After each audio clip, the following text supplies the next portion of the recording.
All right. Okay, Are we live? we are live. Hello, Internet.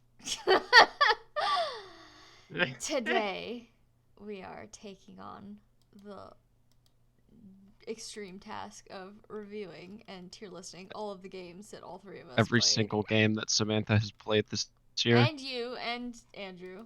Okay, it hasn't been it doesn't include every game I've played this year. This is, in fact, all of the games I played. Yeah, you're a lot more methodical about this. Everything that Plus, I Sam really only played. play a video game. Yeah, you only play one video game.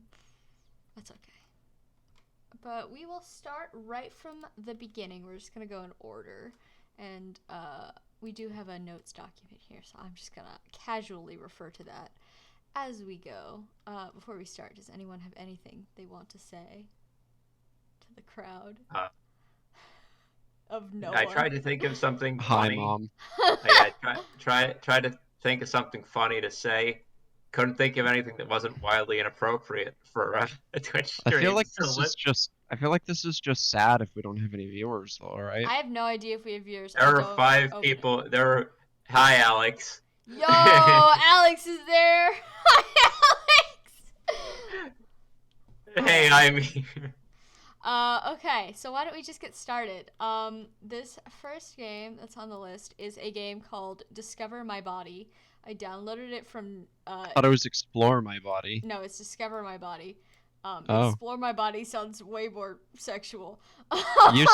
You said Explore My Body the first time you mentioned this. Did I? which I is meant why to I'm say Discover. confused. I meant to say Discover, but it is a extremely short little itch horror game. I believe the developer's name is Yames, so James with a Y. I'm probably pronouncing that wrong. But yeah, my notes on this game was that I absolutely loved it. Aside from the fact that I could barely read the text because the window opened in literally like this big and the text was really small and blurry and I'm easily confused by lights and colors. Yeah, it He's was very easily confused. I'm very easily confused. It was a great little game. I had a lot of fun with the mechanic. So it's like you gotta click to find like weird growths on this guy's body as he becomes like a fungus creature.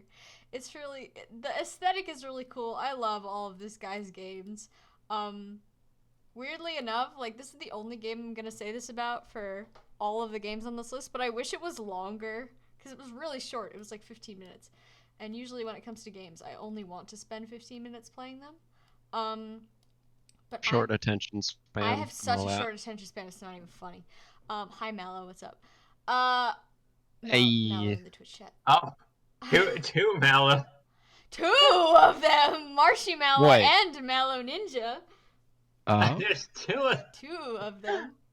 But I'm going to instantly go ahead and put this in A tier because while I think it's a fantastic game and everyone should play it, I think it's free.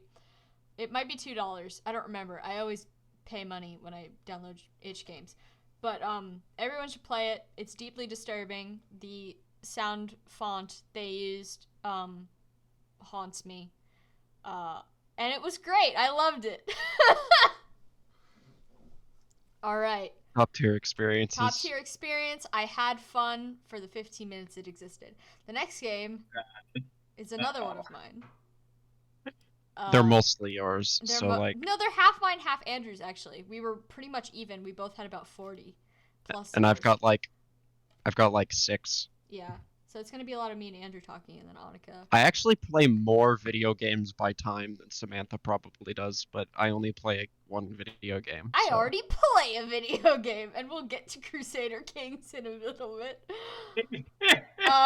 So the next game on the list is Drakengard 2. Uh-oh. Dragon Josh. I have a lot of feelings about Drakengard 2. And I voiced these aloud on Twitter and lots of other places. And the Discord stream where she played streams. I played the first one. I didn't play Discord. I didn't play Drakengard 2 on stream. It's overall my feelings are that it's a good game and a general improvement on the first game, but because it is a general improvement on the first game, it is generally a worse game because you should not improve on the first game. It's got better ground combat, but way shittier sky combat. I feel like the sky combat of the first game is what really like sells it as a unique, like, fun experience, whereas this one it just kind of feels like, I don't know, every other Sky game with combat I've ever played, but shittier. Yeah, the ground combat in Drakengard is pretty bad. It's So pretty like I feel like nasty. there's no amount of work you can do to improve it. The trade-off of the flying that will make it go. It's better than the first one. No, the ground combat in the second one is good because now they add recovering. Because in the first game, if you get hit by an attack and you fall over, that's it. You're on the ground now. You have to wait to get up. This one you can recover midair, which is like something you don't really notice that you need in a video game until you don't have it. So that helps the game go a lot faster. One thing I do really like about Drakengard 2 is that they cut down the length of the chapters. So in the first game, you'll spend like 30 minutes on one chapter, and if you die at any point during the 30 minutes, you have to go all the way back. Drakengard 2, I found the chapters usually last like 10 minutes at most, so much more bite-sized, savable, better experience overall. I think this game has a really bad rap, but I like it. I think overall, I've said this before, it's got the highest highs and the lowest lows of the whole franchise. So I'm going to put this in high B tier. And we are going to be listing these in tier like as well. So I'm going to put this at like the top of B tier because it's not a good game, but it's close and dear to my heart. I would put Drakengard 2 in B tier also purely on the basis. There we go. What did you do? I accidentally flipping stuff around. Go on. Yeah, I would put this game in B tier purely off the basis of Legna's voice acting. Legna! We gotta talk about Legna! The man who gave us the fantastic joke of Legna balls, which haunts our Discord server to this very day. I haven't stopped saying it in months. Drakengard, it's got good characters, and like Kaim and Angelus are back, so I can't crash on it too much. It's like fine. Like people say it's like a bad game because Yoko Taro didn't really direct it, but like it's a good game. It's just ugly. Interesting watching you play through it, like after Drakengard 1. Watching you play it, it looked and sounded like you hated it. And then I didn't talk to you about the game for like 2 months. And we were talking about Drakengard again. You're like, oh yeah, I really like Drakengard 2. I mean, to be fair, I was like, when did that happen? It's sort of like a Thracia situation to me. Like, the game is just so, like, fighting you at every turn. Like, it does not want to be played, and it's purposely frustrating, and you're having a terrible time. But because of that, you can't help but respect the hustle, right? Like, this game hates you. Oh, yeah. But anyways, that's my opinion on Drakengard 2. I think everyone should play it, but don't get all the endings, because for this one, it's not worth it. Legends of Runeterra. Who's this belong to? Me. Alright, Cam. Most of them. The League of Legends card. Is that what this is? Yeah. Yeah. You don't pay any attention. You put this on your own stream and you didn't pay attention. Damn. You've watched me play this game. Like, we talk about this. Okay, sure. I'm gonna keep Legends of Runeterra short. This year, I decided that Magic the Gathering kind of sucked, and I also decided that I wasn't interested in Hearthstone. I was like, well, what's the proverbial like Linux here? And I went League of Legends is. This is not the Linux. League of Legends, the proverbial Linux. League of Legends is not the Linux, but Legends of Runeterra compared to Hearthstone and Magic, absolutely the Linux in this situation. Is it? The weird third pillar. Yeah. Shut up. Okay. I won't have you questioning me. Take your weeb shit elsewhere. Yeah, no. I mean, I think I played this game for like a week when it came out, and I was like, whatever. I don't know. They surprised me. They've actually been working on like single player content. Part of what like really turns me off of card games is the fact that you have to play online versus people, and also like build decks. But I picked it up like a month or two ago, and they have a bunch of single player game modes now that you can basically play, as far as I've played, without paying for anything, which is basically the only reason I put it here, because like I stopped with every other digital card game I've ever tried the second they were like, and now you start paying for packs. Runeterra, I haven't hit that point because there's stuff in it that's, not terrible. Okay. It gets I'd give it a B for, it surprised me by being fine.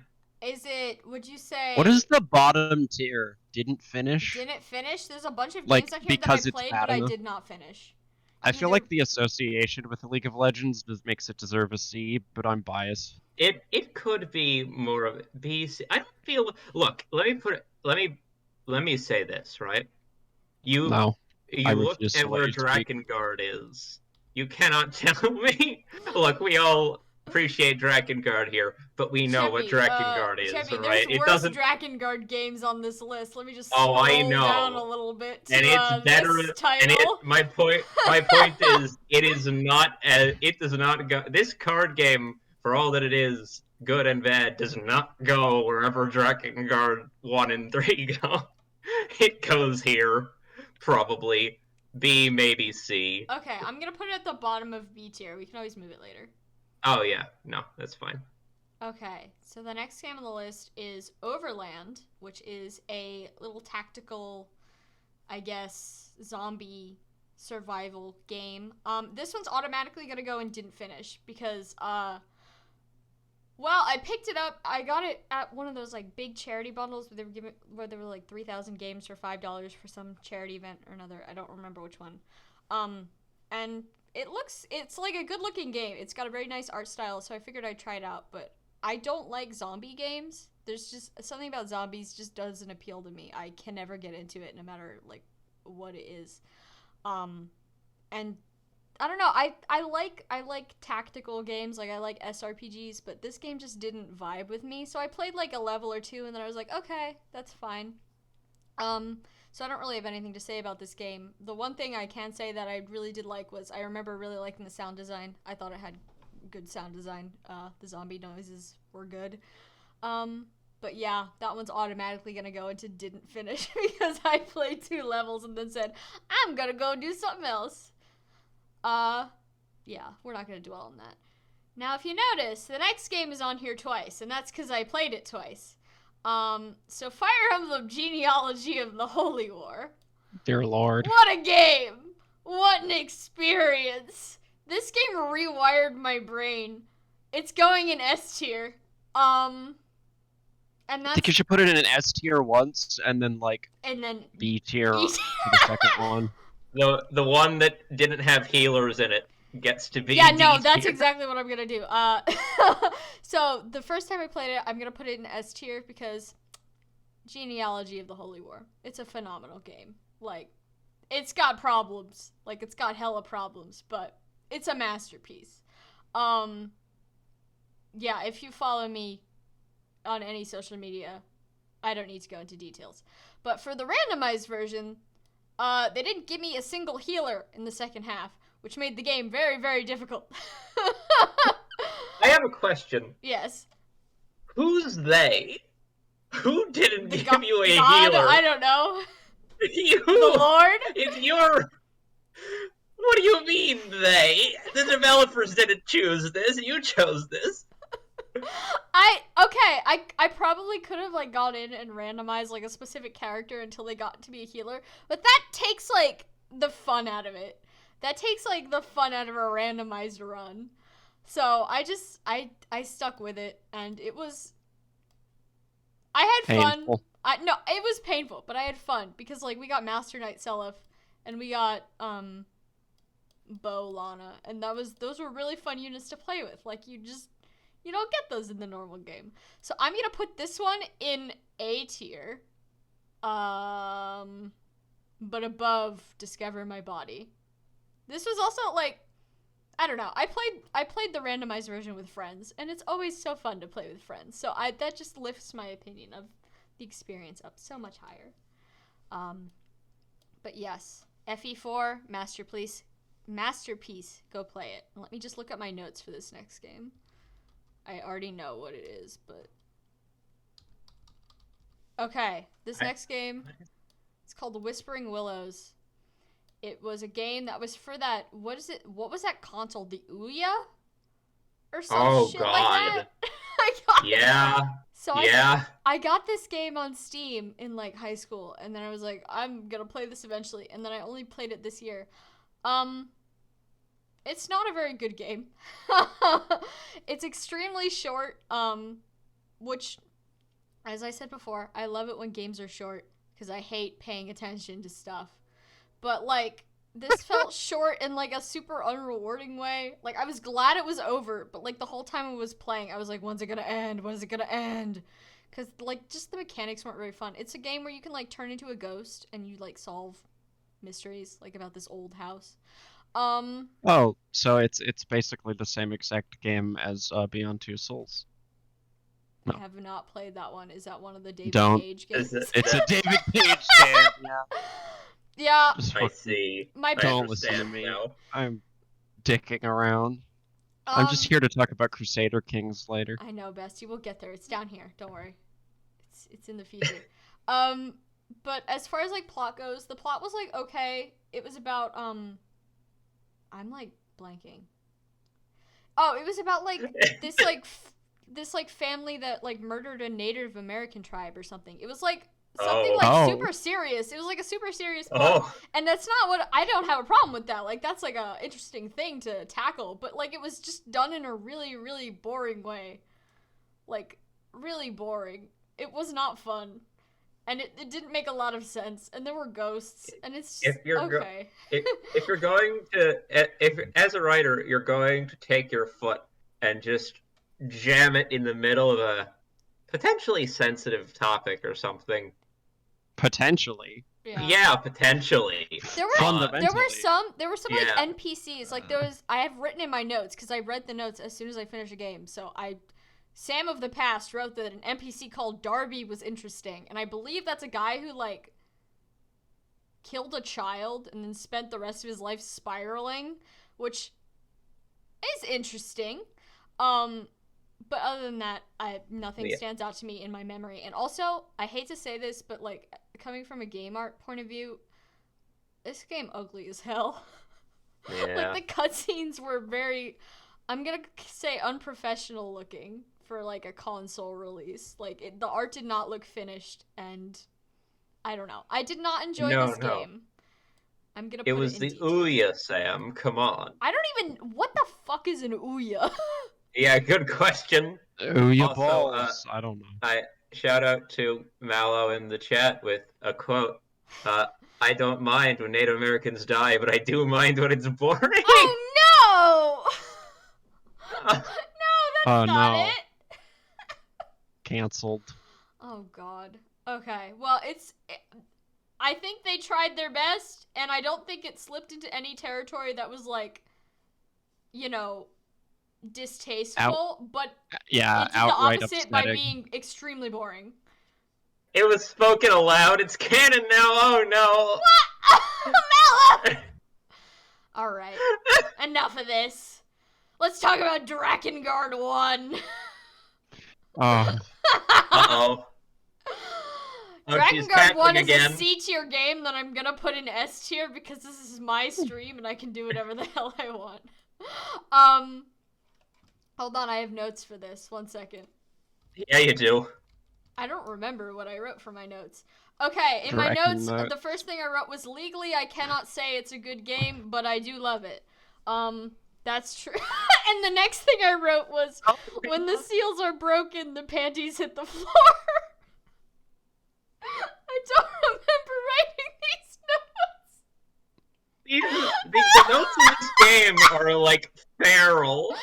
Holy crap. Damn. The next point says, there sure is music in this game. Easily some of the sounds I've ever heard. And it gets more capitalized the longer the sentence goes. Oh, yeah. Drakengard is a masterpiece, but a masterpiece of like a chimpanzee whose masterpiece is throwing shit at the bars of its to sell or whatever.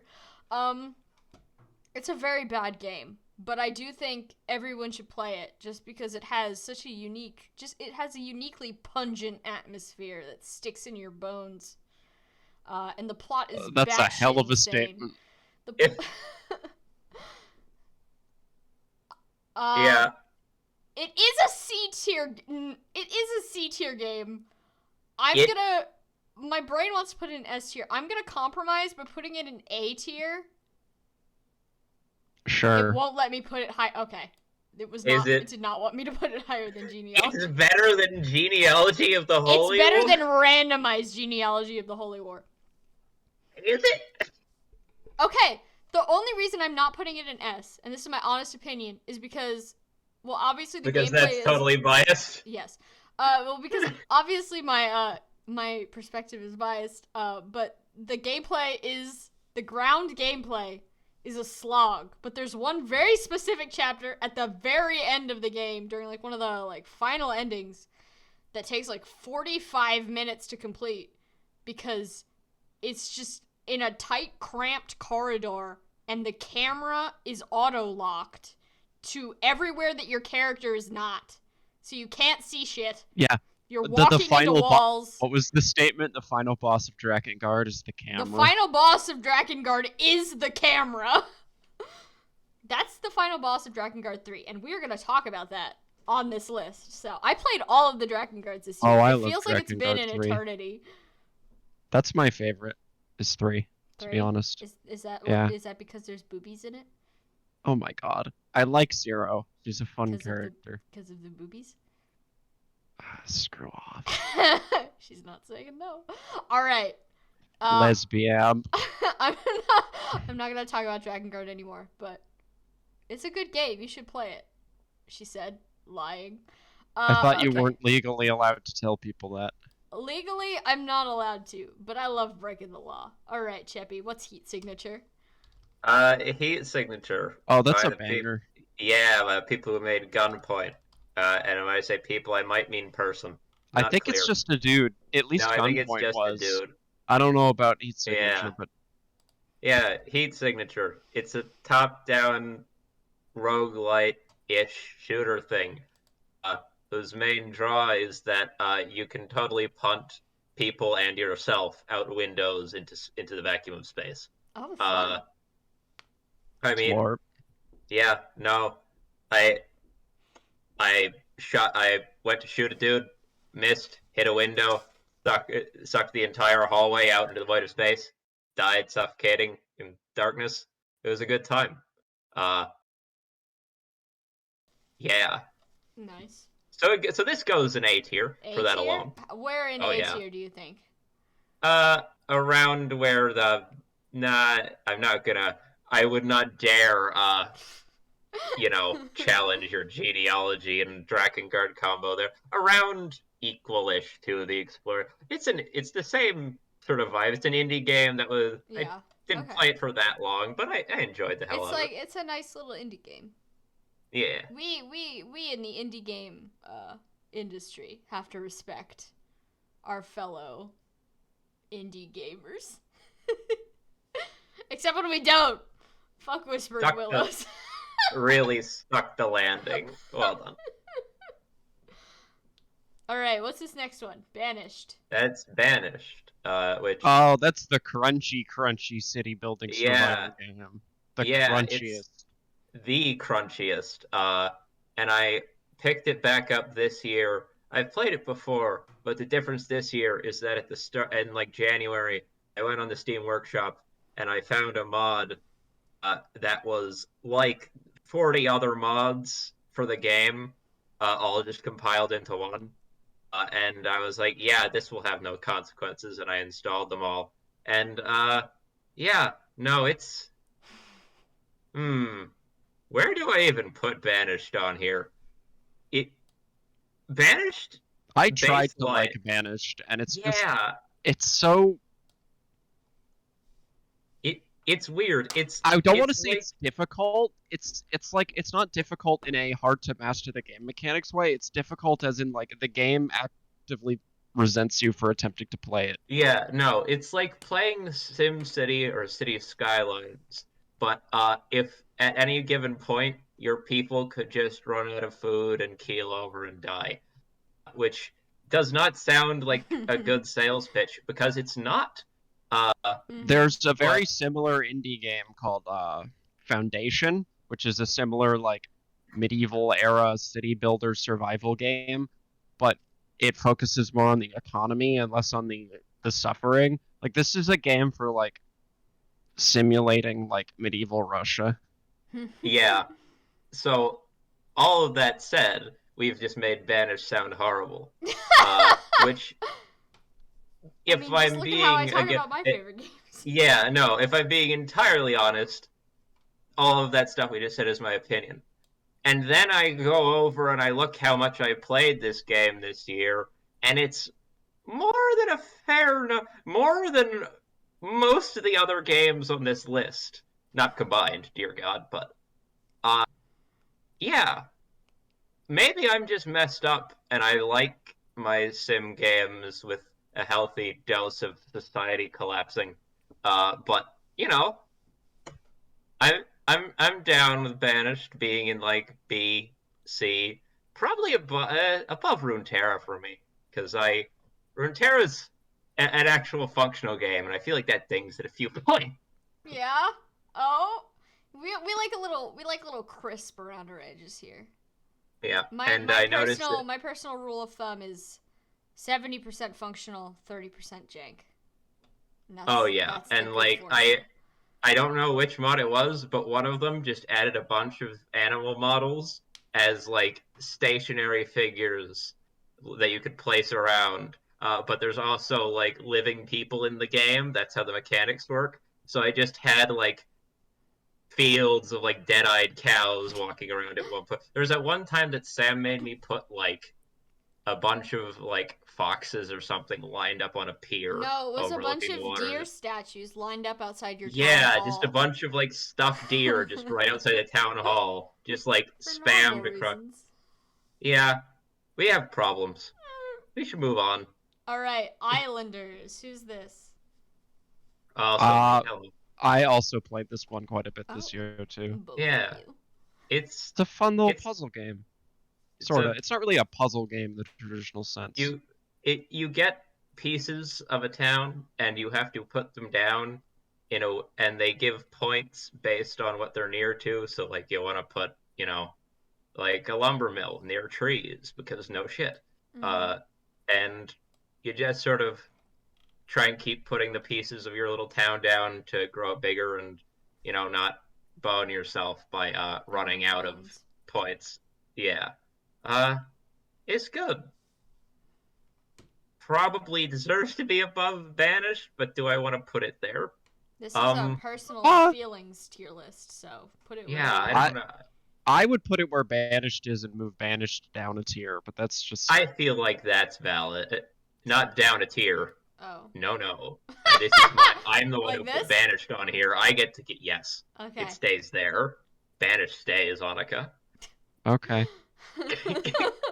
Alright, Regions of Ruin. Oh, that's me again. Shit, I have to do so much talking. Regions of Ruin I got recently from a charity bundle. It's like an RPG with like it's like a 2D side-scrolling RPG thing. Play as dwarves, build a city, send workers out to collect. It's it's okay. Like it's a little. You know what? You ever have a game where like all the pieces that would make it a good game in your eyes are there, but Mm-hmm. then they're put all together in a way that you're like, Yeah, eh. I feel Like that. the combat's a little slow and clunky, and like the controls and there's stealth system. There's a stealth system, but it's a little like Death by 1,000 cuts. Yeah, and like the menu UI, I couldn't figure out how to fucking like I couldn't figure out how to when playing with a controller, I couldn't figure out how to like use the map. Oh Like no. because I opened it up and I could like the button inputs were different for like so. Yeah, it's just this. It's a game that like, well, There's two Kingdom games on this list later on somewhere, I think, Yeah. unless you removed them. No, they're there. And yeah, this game goes of whatever that Whispering was. It's basically a C versus D tier thing for me because like I think it's the highest. Maybe it's didn't finish. It's probably didn't finish actually Didn't because finish. I literally didn't. It's like I want to like this. It has all the pieces I want, but like Yeah, Rhinoceros in the chat says the whole is less than the sum of its parts, so. yeah, Yeah, that's it's like always a bad time to see. Yeah. That's not what I. No. You hate to see it.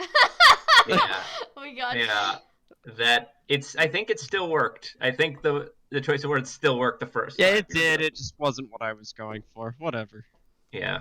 Alright, this next game is mine. This is Lilia and the Shadows of War. What the fuck is that? This is a very, very short game that I played not too long ago. It was like 15 minutes long. And I'm going to be grading this game as a game, like, that you play, rather than, like, a commentary. Because it is a commentary. It's a very, like, short, I'm not going to say think piece. That's not the right word. But it's, like, a short, thing about, like, the Middle East conflict, and I think it's like a very like poignant piece of media. I think like the 2014 something around that area. Syria. Yeah, somewhere around there maybe. I think so. Oh. I will admit I did not write that in my notes. I probably should have. But what is the game about? I can't tell you. No, I don't remember. it's about a father trying to save his daughter while they're like bombing his city.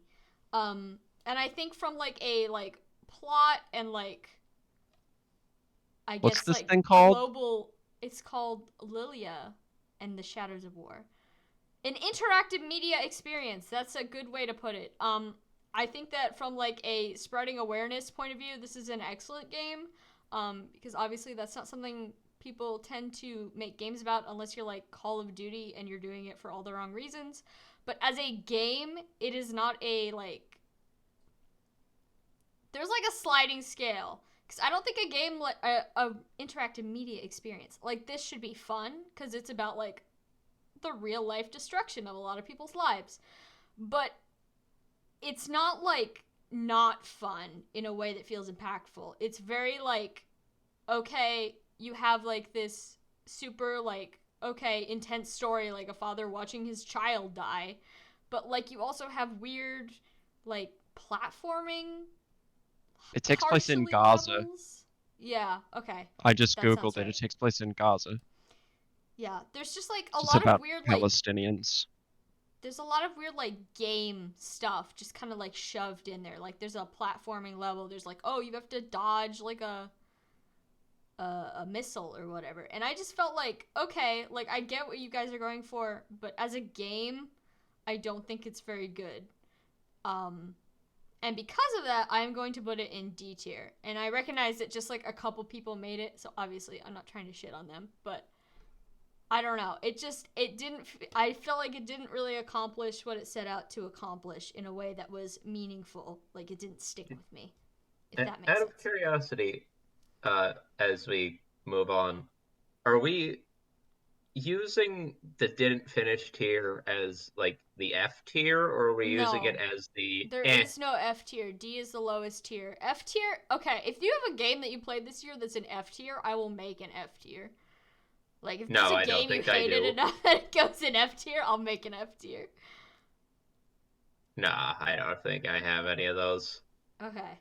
Yeah, I can put freeways on this list. Freeways? I don't remember. I don't think so. I didn't see it. But on to my next game. Give me 1 second as I scroll up in my document. Toho, highly responsive to prayers. Uh-oh. So when I said I want to... Sorry, I just got distracted by Contradiction King in the chat. Dark Deity is a game I did not like that I played this year. Fair enough. We'll get to Dark Deity.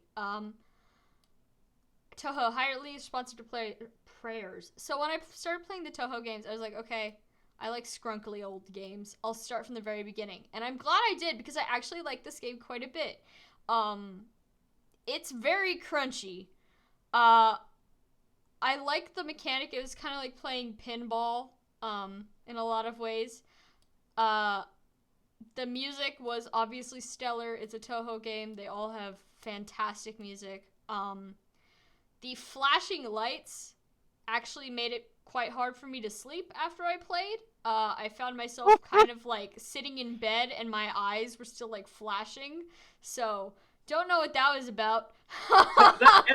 That's how I discovered I'm epileptic. Yeah, it was this game is it is you can look at it for sure and it will do things to your body and mind. I'm going to put it in B tier right underneath Islanders. I enjoyed it a lot. I think it was really fun, and honestly, I liked it more than the later Toho games on this list. Probably because it was just, it's got so much crisp on it. It's delicious. I feel like Sam and I's like ranking system, we make up a good like 49% of the list each, and our ranking systems run like opposite to each other, where hers are crunchier the higher you go. And I'm just actually gonna knock out all of the Toho games while we're here because I played the first 5 of them like over a weekend, and these are all gonna go in C tier. I think there's 4 of them. Yeah, I'll find them. You said there were 5 this game? Well, the first one goes in B tier. I can't count. Don't worry about it. The C tier. The reason I'm putting all of these in C tier instead of higher, I did enjoy them. I thought they were fun. But I honestly like the gameplay of the first one a little bit better. I'm not very good at bullet hells, so I died a lot when I was playing the C tier Toho games. So I ended up not getting very far in any of them and not being able to get very far in any of them. But what I saw I liked. I wish there was a way for me to progress without getting sent back to the beginning more often. The flashing lights just don't hit it quite as hard when they're not full screen. The music still slaps though. And I did not expect how much comedy there would be in the dialogue, which was great. I do like that. And I'm looking forward to playing more Toho games. I think I watched you play all 5, and I have no idea what happened in any of them. It's just like trying very flat. No, it was very flashy. Very. I don't think I recovered from the first one. Oh, Mal is saying there's mods to get infinite lives. Maybe I'll try them again then in the future with infinite lives. But I definitely want to try later Toho games where they like up the graphic quality, because there's like a bell curve. When it looks like super shitty and like super old, I love it. When it looks like okay, adequate, I'm like, that's fine. And then when it looks really good again, I'm like, this is nice. But these are kind of at the dip of that bell curve where it's like, it looks like adequate. Let's get back up to the top. But next up, we have Subnautica, and that is not mine. Yeah. So go off, King. Yeah, I don't know. It's Subnautica. The game I desperately want to play because it's the genre I love, but also deep water spooky. No, same. I saw an octopus and it almost made me shit myself. Me at the aquarium. Yeah. What? Yeah, but the difference between the aquarium and Subnautica is that the aquarium octopus doesn't have a taser strapped to it. Not yet. Not once I've gotten to it. Oh dear. Yeah. I mean, Subnautica's just cool. Like, I don't know. The mechanics of Subnautica are like entirely generic survival game post Minecraft existing, but like it's underwater, and that somehow it does like, do all of its mechanics remarkably well though. Yeah, it's a well done version of like the standard post Minecraft survival game, but it's underwater, and that makes it like that somehow on its own pushes it over the edge into noteworthy compared to all of the other I think the base survival. building system is really good. Like, Oh, that's definitely my favorite part of it for sure. I like watching Andrew play this game because occasionally he'll turn around and just start screaming, and then I have to stop whatever I'm doing to watch him run away from like a big snake or something. Yeah. It's funny. I, I guess I still haven't technically finished Subnautica. I'm working towards it.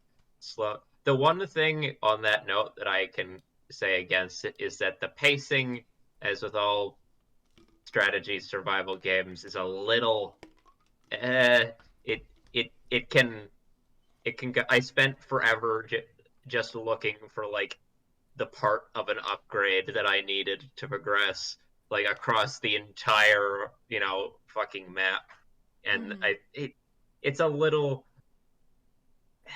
the progression curve at times is a little slow, and that's honestly what turned me off from playing it the first time I tried years ago. I got much further now, and I think it goes in like the B tier. It probably just goes above Runeterra. I feel like a lot of things are just going to be. It goes above Just above Runeterra for me. Runeterra. Just above Runeterra. Sorry, Runeterra. Okay, I'm gonna like move. playing. I'm gonna move. Highly responsive to prayers back then, because I think, based on what I've seen of Subnautica, Subnautica is definitely a better game than the first Toho game. But the first Toho game is definitely better than Runeterra. Subnautica is a better game than Banished and maybe Islanders. It's just that I'm messed up. Gotcha. Me too, King. Yeah. Oh. It's the only game we've all played. Totally accurate battlegrounds. Okay, I have notes on this one, banger, so I'll start. My notes is hee hee. I love pick things up off the ground, and I love killing. So that was my review. Yeah. It's a very good game. It's very funny. Fortnite wishes it was this game. Yeah. True story. This is made by the people who make Totally Accurate Battle Simulator, which is a real game, not a serious game, but is a real video game. And this is a battle royale that only exists, I think, because it was supposed to be an April Fool's joke, where they made a battle royale because this was around just when Fortnite had pivoted into being a battle royale and everything, the post PUBG boom or whatever, and I like it more than any actual battle royale. It's so fun because it's silly. It's silly, let you but it's not like a sellout like Fortnite. They let you put a submarine periscope where your sniper scope is supposed to go. That's pretty good by my standard. I fucking mauled a man to death with a katana. It let me dress like Miku.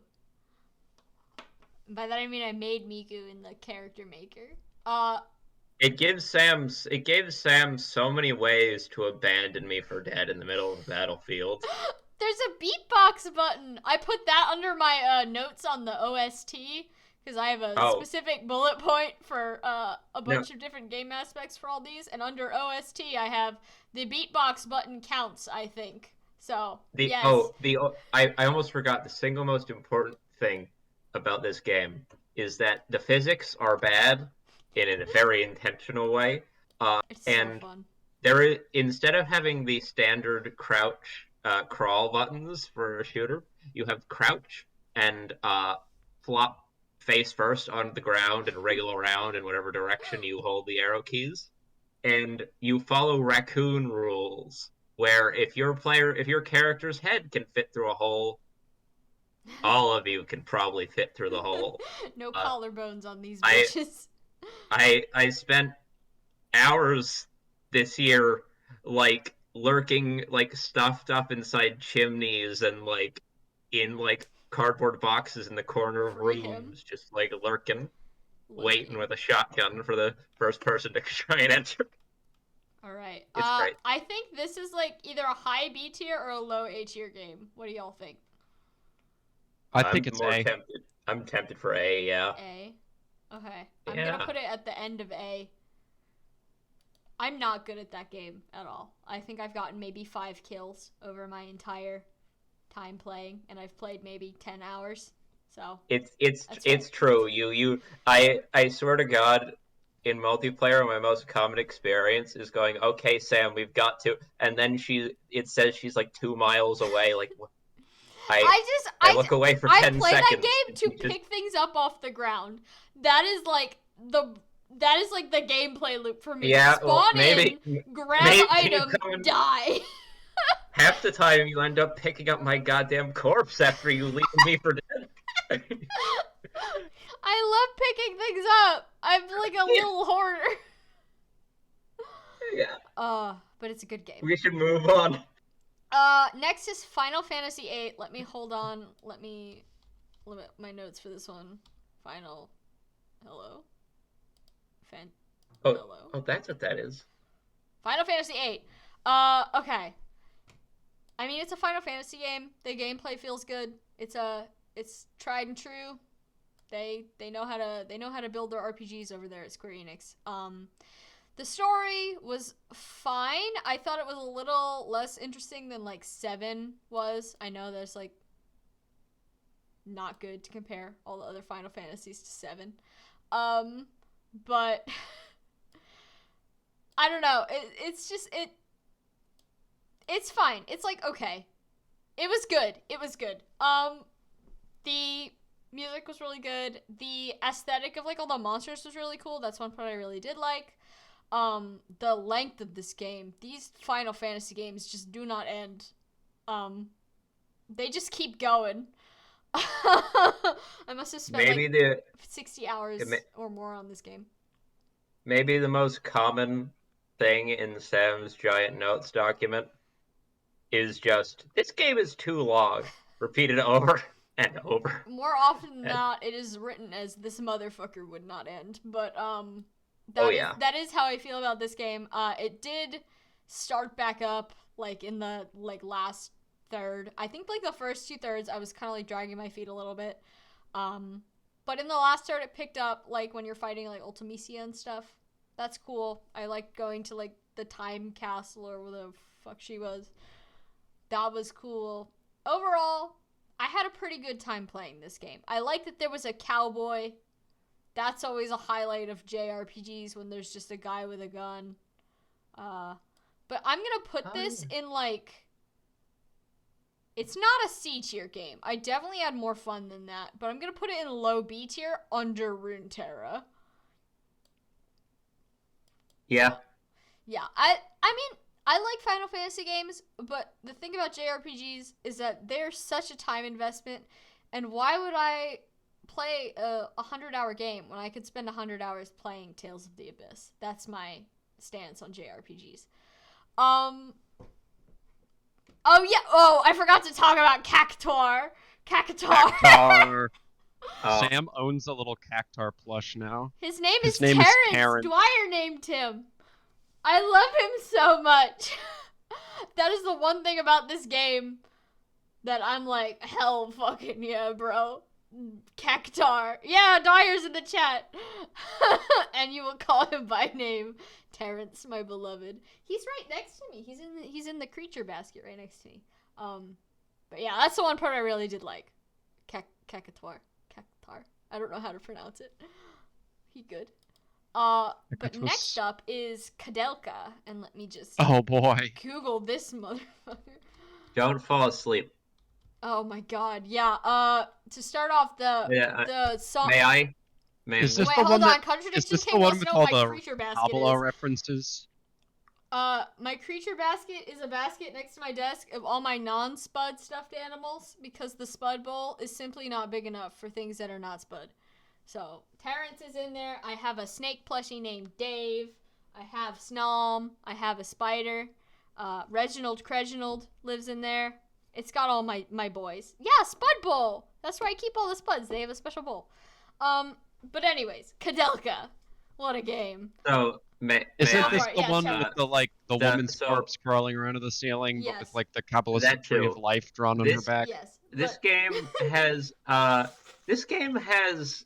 a battle theme, alright. And I wouldn't have said there's much remarkable about it. Except Sam played this game at a point when she was very tired whenever she was playing it.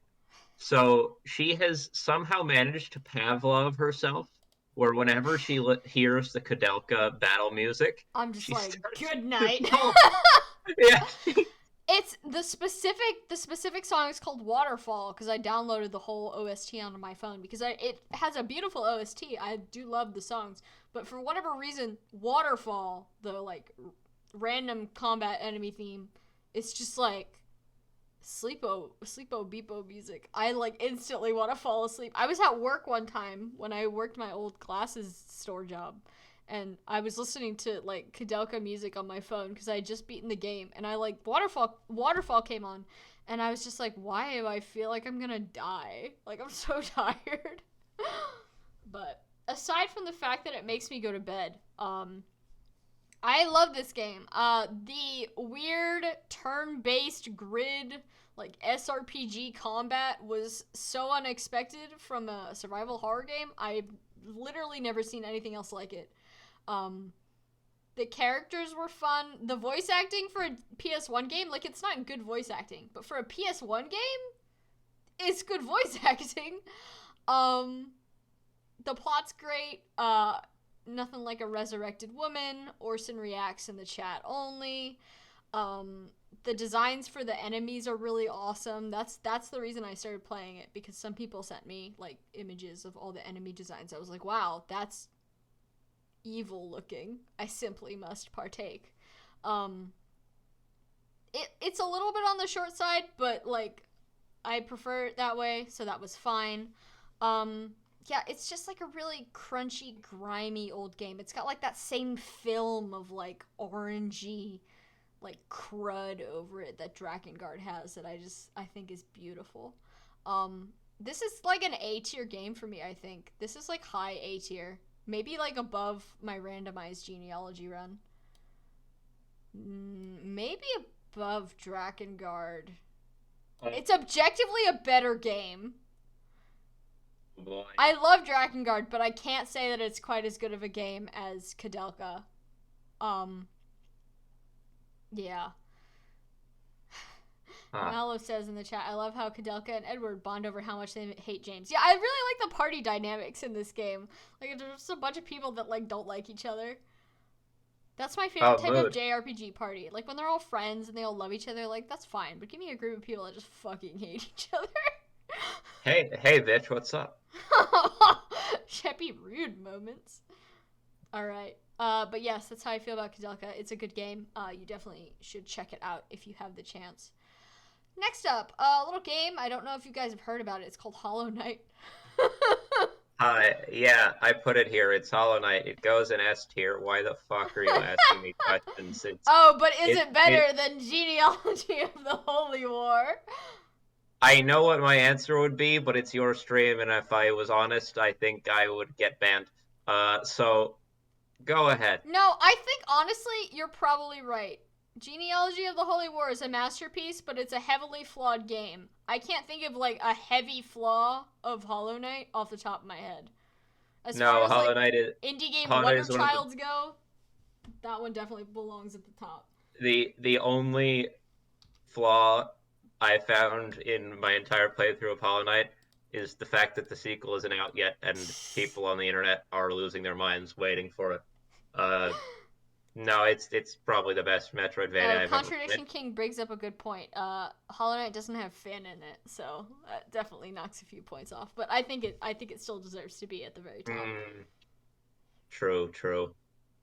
But yeah, no, it's got, you lose Finn, you get Dad's Buzzsaw Palace. Like you can't win them all, okay? I love you can't Dad's win them all. That man really loved two things: that weird tree lady and buzzsaws. Love wins. I loved watching Andrew play Dad's Buzzsaw Palace, so I have to agree. That game is both fun to watch and, as Chef says, to play. I still haven't played it myself, and I probably never will because I can't stand platformers, but... Yes, he's not good. I'm not good at platformers. I have the hand-eye coordination of a peanut. But anyways, on to the next game. This one, the title got cut off, so I'm going to read it off my notes. It is called Oran Pakanga, and it is a weird game. This is also a game I got off of itch. I believe it's free. It might be paid now, because I know the developer updated it a bunch of times. But in this game, you play as a knight who's trying to save their world from the grease mass that hangs in the sky. This is a deeply strange game. Oh, this little thing. Yeah, this game. It is deeply strange. I love it. It's like got a weird, vague story. The characters are all really fun. The music is really good. I remember that like the guitar sting that plays when you get in and out of combat and when you save your game is really good. The aesthetic is really cool. It's got like sort of those indie game pixel graphics, but everything looks really like polished and well done. Very professional. And it's really short, but like super explorable. It's got kind of an open world layout. You can go wherever you want, whenever you want, as long as you've unlocked the proper areas.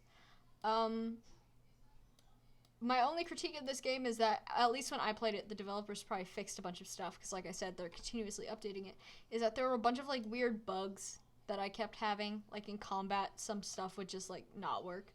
Or maybe I just didn't understand it, but even if I didn't understand what was going on, then something was not properly explained, because it's a pretty simple game. But I think about this game more often than I thought I would. Like, I find myself just like thinking about this game, like when I'm on a walk or something. Doesn't this game let you resolve the plot by like just the only way to get the quote unquote good ending is to marry the giant mass of grease that hangs in the sky. It's a very weird game. And the way you save is by like cutting fetuses out of people. It's a trip. It sure do be. It's not an S tier game, I feel like, because it's just like, it's not quite as professional as like something like Hollow Knight or Genealogy of the Holy War. Like, it's very much one guy making this, I think, to my knowledge. And I don't think the developer's native language is English, so some of the text is a little bit garbled, like, as at least the patch that I played. It was a little bit hard to understand what some characters were saying. But it's still a phenomenal little project. So I'm going to put this in extremely high A tier. I think that is definitely worth playing and that you should all check it out. And the game is, again, called Oran Pakanga, and it's spelled OromPaquenga. Deeply bizarre, but good. Alright, and the next one, let me just Google my notes for this one. Google? Search my notes, Control F, whatever. Mere Replicant version 1.22 ... I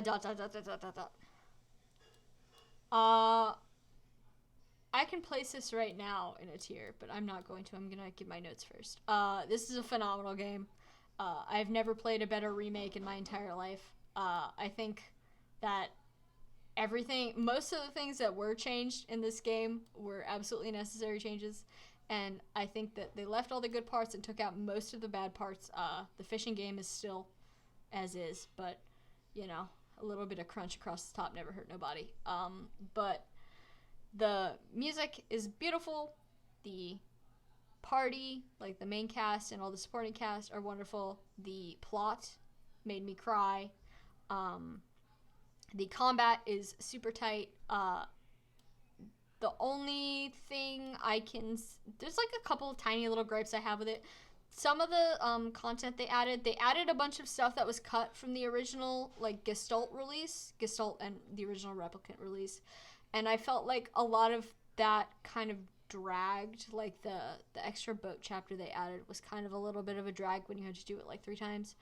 And the fact that they kept the Drakengard 2 system of progressing through endings instead of like the Drakengard 1 or the Nier Automata system, where you could like So in this release of the game, you have to replay the second half of the game over again to get the extra endings, whereas in Automata and Drakengard 1, you could literally just like go to a menu to the exact point where the split happens and be like, okay, I want to go there. This one, it really does make you work for it, but I think most of the extra content, like the extra ending they added, is really, really good.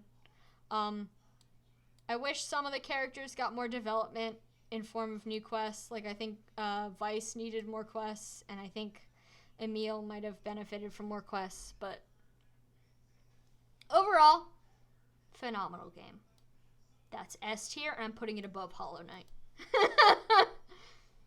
That, sure. Oh, my throat is I dry. mean, I need to drink water. I disagree, but sure. I do not disagree. If I got a Dragon Guard remake that was like that, I could die happy. Alright, Helltaker. Yeah. Helltaker. It's free. It's a puzzle game. Short. It's got demon girls in it. Yeah, you like anime demon women? Yeah. You know, is your like, answer no to that question? Because if so, you're a dingus. Go play this game. Helltaker S tier because of waifus. You do make a good put. Yeah, no. Oh, I've ignited something in the stream chat. Whoops. So they're losing it?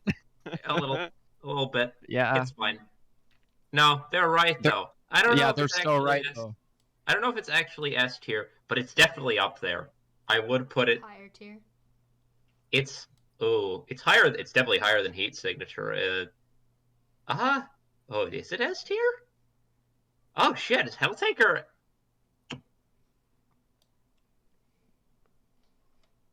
Is the horny clouding the judgment, or is it actually S tier? It might be S tier. You're allowed to put it in S tier. If for nothing else, because I'm like, well, what are its flaws? Huh. From what I saw, it was a very, like, clean yeah, no, game. I actually can't. In the absence of any flaws in my brain, and also the suggestion of horny chat members, sure. S tier. S tier. Bottom of S tier work for you, or do you think it deserves to be higher? No, I don't think it deserves to be above some of the other ones. Yeah, no, I don't think it deserves to be above some of the others there. Okay. They're fine. Next up, you got Super Hot. Super Hot. Super hot. You know, super hot. I didn't actually play the fucking thing until this year, despite owning it for years. It's so good. Oh, it's very good. I don't know if it's S tier for me, because I enjoyed it, but it didn't quite. You know when a game is like so good that it just like sticks in your brain forever? Yeah. Super Hot didn't do that quite. Like the S tier ones and some of the other stuff I put in A tier did. I feel like Super Hot for me goes where Heat Signature does. About. Right, like, it's one of the best games. Right here? Yeah. Oh, so I'm watching the Twitch stream. I was like, what the fuck are you talking about? You haven't. Whoops. Yeah, no. I think that's good. Do I need to even explain Super Hot? It's old. It's famous. It's good. Time moves when you move. It's super. Hot. Yeah, there we go. Mini. Oh my god, there's an Nautica game. Mini Motorways. Yes, Nautica. Oh, okay, so I don't know if you'll know anything about Mini Metro, the absolutely superb mobile and desktop available game from Dinosaur Polo Club. That's correct, yeah. A New Zealand-based indie company. I actually got to meet their lead artist at PAX East years ago. But they had a game about making little subway systems, and then they're like, hey, a little game about connecting little colorful houses to freeways. If you like very, very casual sim games, like, because yeah, it's technically kind of a simulation game in a sense. It's like the most like fun, easygoing version of that. It's very pleasant. It's a good game. What are you thinking? I'd give it a solid A tier. A tier? What do you think in? I like it better than super hot, but I'm a sucker Do you for like little it better than sim Heat games. Signature? Yeah. Yeah. Okay, I'll put it right behind FE4.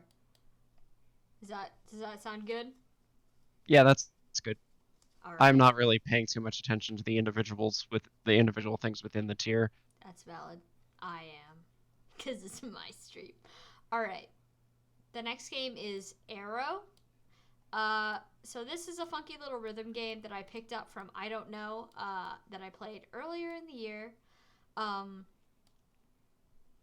don't really play a lot of rhythm games, so this one was kind of strange for me. But it wasn't too difficult. I didn't have too much trouble. The OST was a banger, as you'd expect from a rhythm game. The aesthetic was simple. The boss fights were fun, and it was not super long. It was like a sort of, you know how DDR has like you do a song and then you can do another song, that kind of thing. So it wasn't like there was a plot or anything. But yes, in general, I enjoyed this game. I can't honestly think of a flaw that it had. Yeah, I just had a solid time playing it. I played it all in one sitting, I think. And I would put this in A tier. I'm gonna put it above these two, but below your guys' stuff.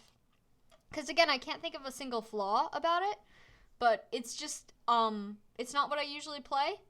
And it's not something that I'd be like, oh, you guys gotta play this. But, you know, I had fun while I played it. It was good. So the next game is called Aftertime, and I'm immediately gonna put this in didn't finish because the game was broken and is now unavailable for purchase on Steam, which is always a great sign.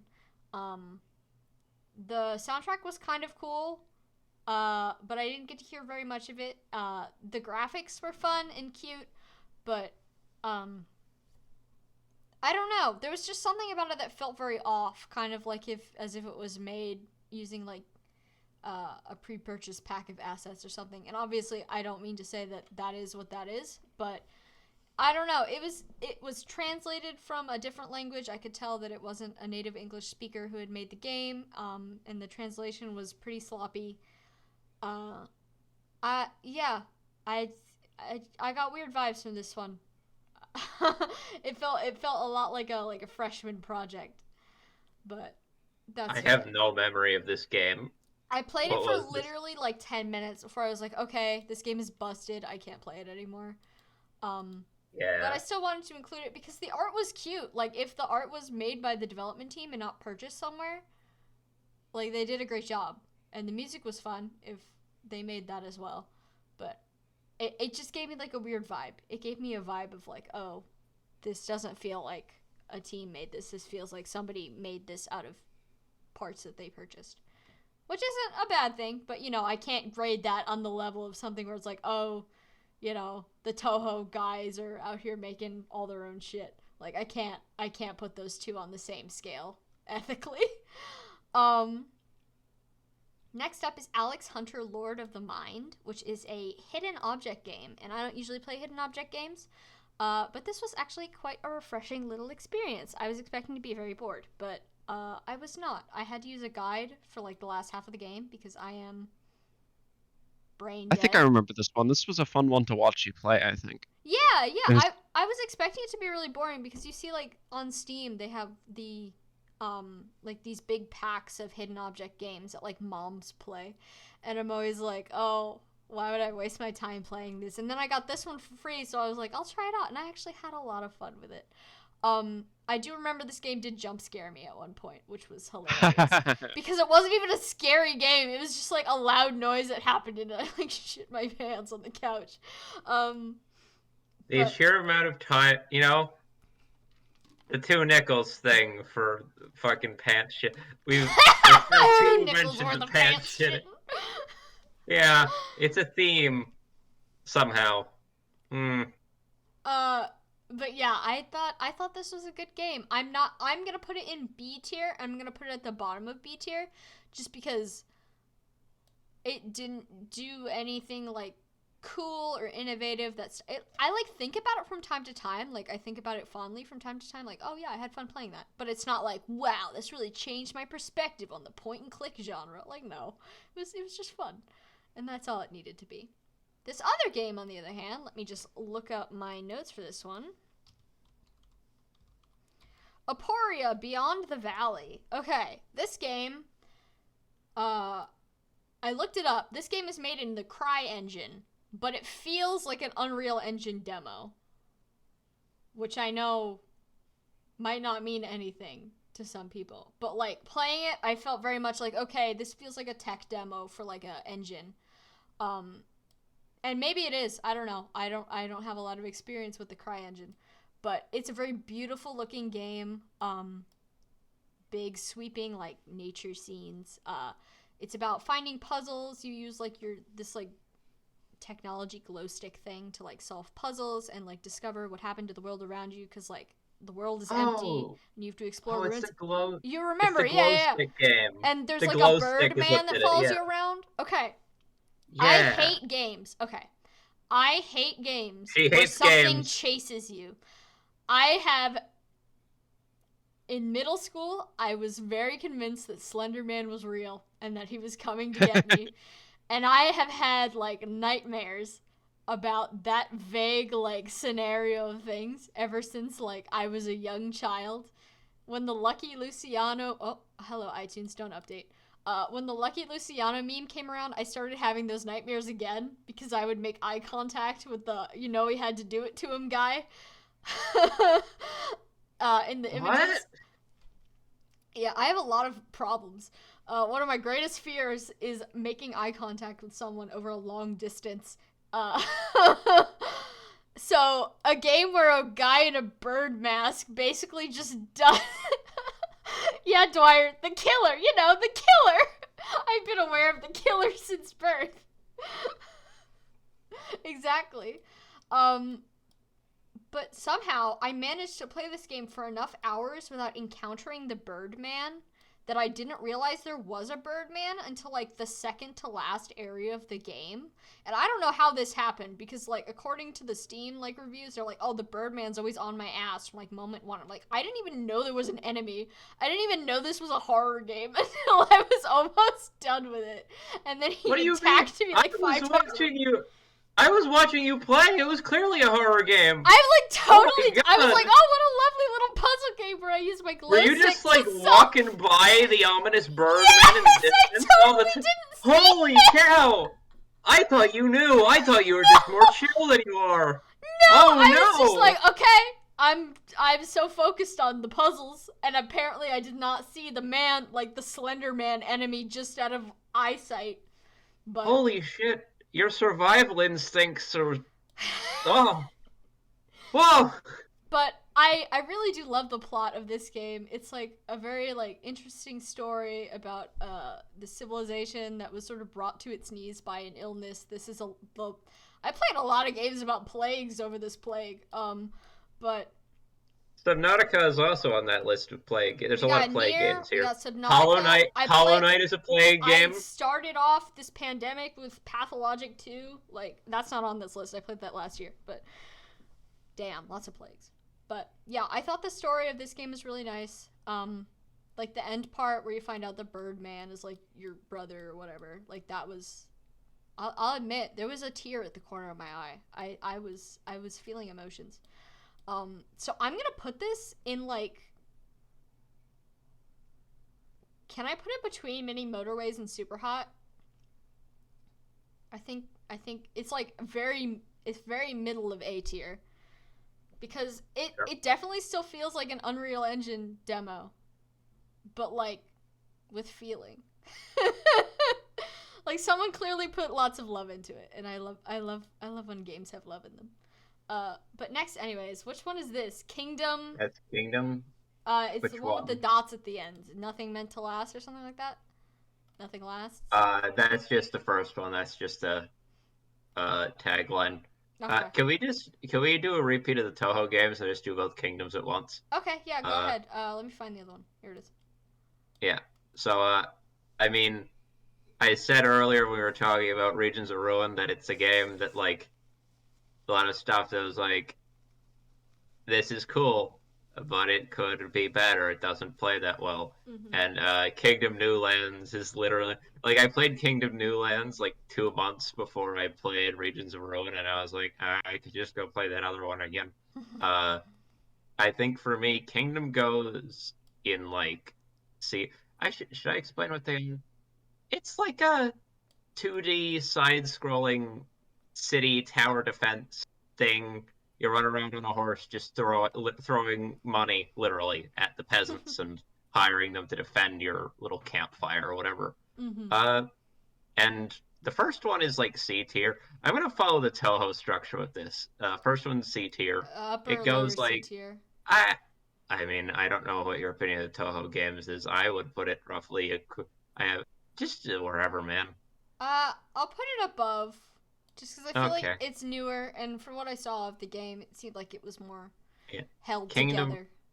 Kingdom was very basic. Like I got bored of it, and then I realized I also owned Newlands. I don't know. It was probably a charity bundle. Newlands has like an actual level progression thing, roguelite style. It's way more fun. I feel like it goes more. And again, the game of above or below Runeterra. I'm gonna say between Runeterra and Subnautica somewhere. Take your pick. Like somewhere in there. I'll put it above Toho. Sure. Again, Wow, held yeah. together with more than just sticky tape. Yep. Yep. Oh god, it's Make Sale. Make sale. Okay. Andrew and boat games. Okay, so there's a very long contextual history to this that no one aside from the three of us in this chat would know, unless Alex is still here. We went to video game college for gamers. Wow, that makes us sound like the least Yeah, cool people. I'm just gonna like God, I just went to like gamer shit all school. over our dick. I No, we majored went in to game Fortnite.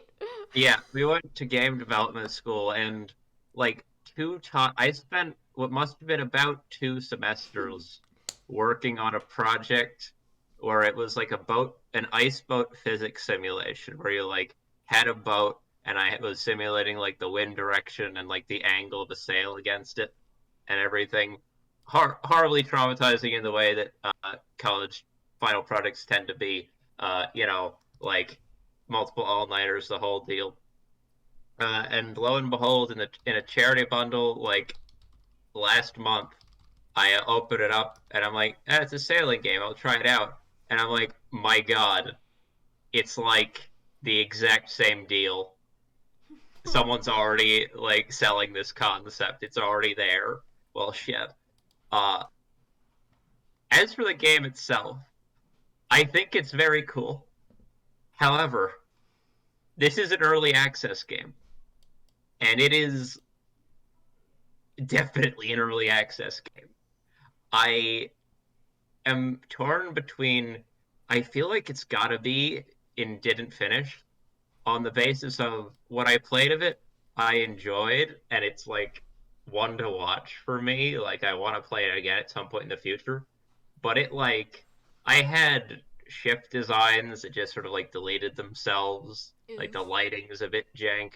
Like there's a lot of problems that are absolutely this game is hot off the presses sort of problem. It's not even off the presses, it's still on the presses. Yeah. One of the cooler games on here, and to the point I feel bad about putting it in didn't finish. It's not like the others where like, I feel bad because it's early on. Yeah. But who knows? Maybe we'll next year if we do this again, which I would love to do this again. It'll be finished, and then we can put it up here somewhere. So this next one, I don't know what this game. is. This is me. I don't know what this is, but I gotta say, every time I read through your list and like saw that image, I just read as boob. Yep, just boob. So Boar, I see. is a little side-scrolling puzzle game. Kind of almost like a Portal vibe to it. Like, you've got a character with very specific powers. She can copy herself. And you have to get through the whole game using that power. And I thought this was a pretty good game. I thought it was going to be more amateur than it was. It actually ended up being a lot more professional than it looked on the surface. Aesthetically, it was very nice. It had like this pink color that the background of this image is, and then the whole rest of the game was in black and white, or black and gray, I guess I should say, monochrome. So it looks really nice. The OST, like, if you know me, you know that I don't like spending money on things, but I actually did buy the OST for this off of the creators, like SoundCloud or whatever. So that's how good it was. I paid money because I felt bad about downloading it off of YouTube. My biggest problem with this game is that there's a massive difficulty spike at like the very end of the game. Maybe like the last 5 maps are just ridiculously hard for no reason.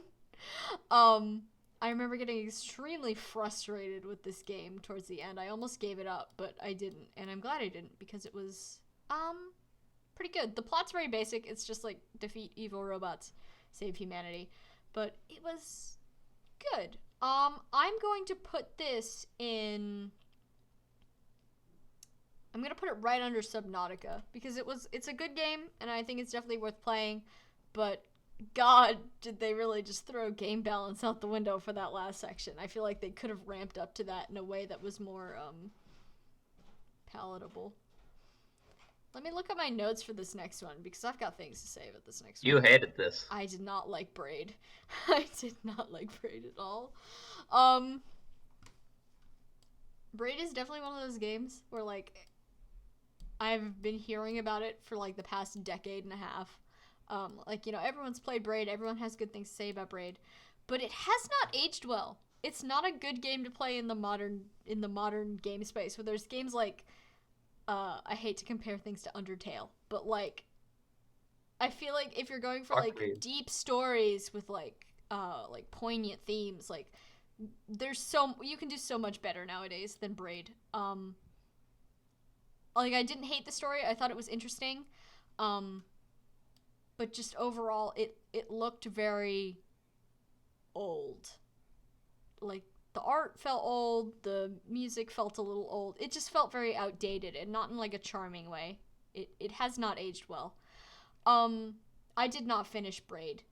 I would put it in maybe D tier if I had finished it, but I literally just like, I was so bored. I could not take it anymore. And I don't like platformers, so I have to take that into account as well. The mechanic was cool. I liked the time travel mechanic, but I just feel like it didn't have like that snappiness that you'd expect from a gameplay like that. It just did not feel tactile and good to play. Have either of you two played Braid? No, I have not.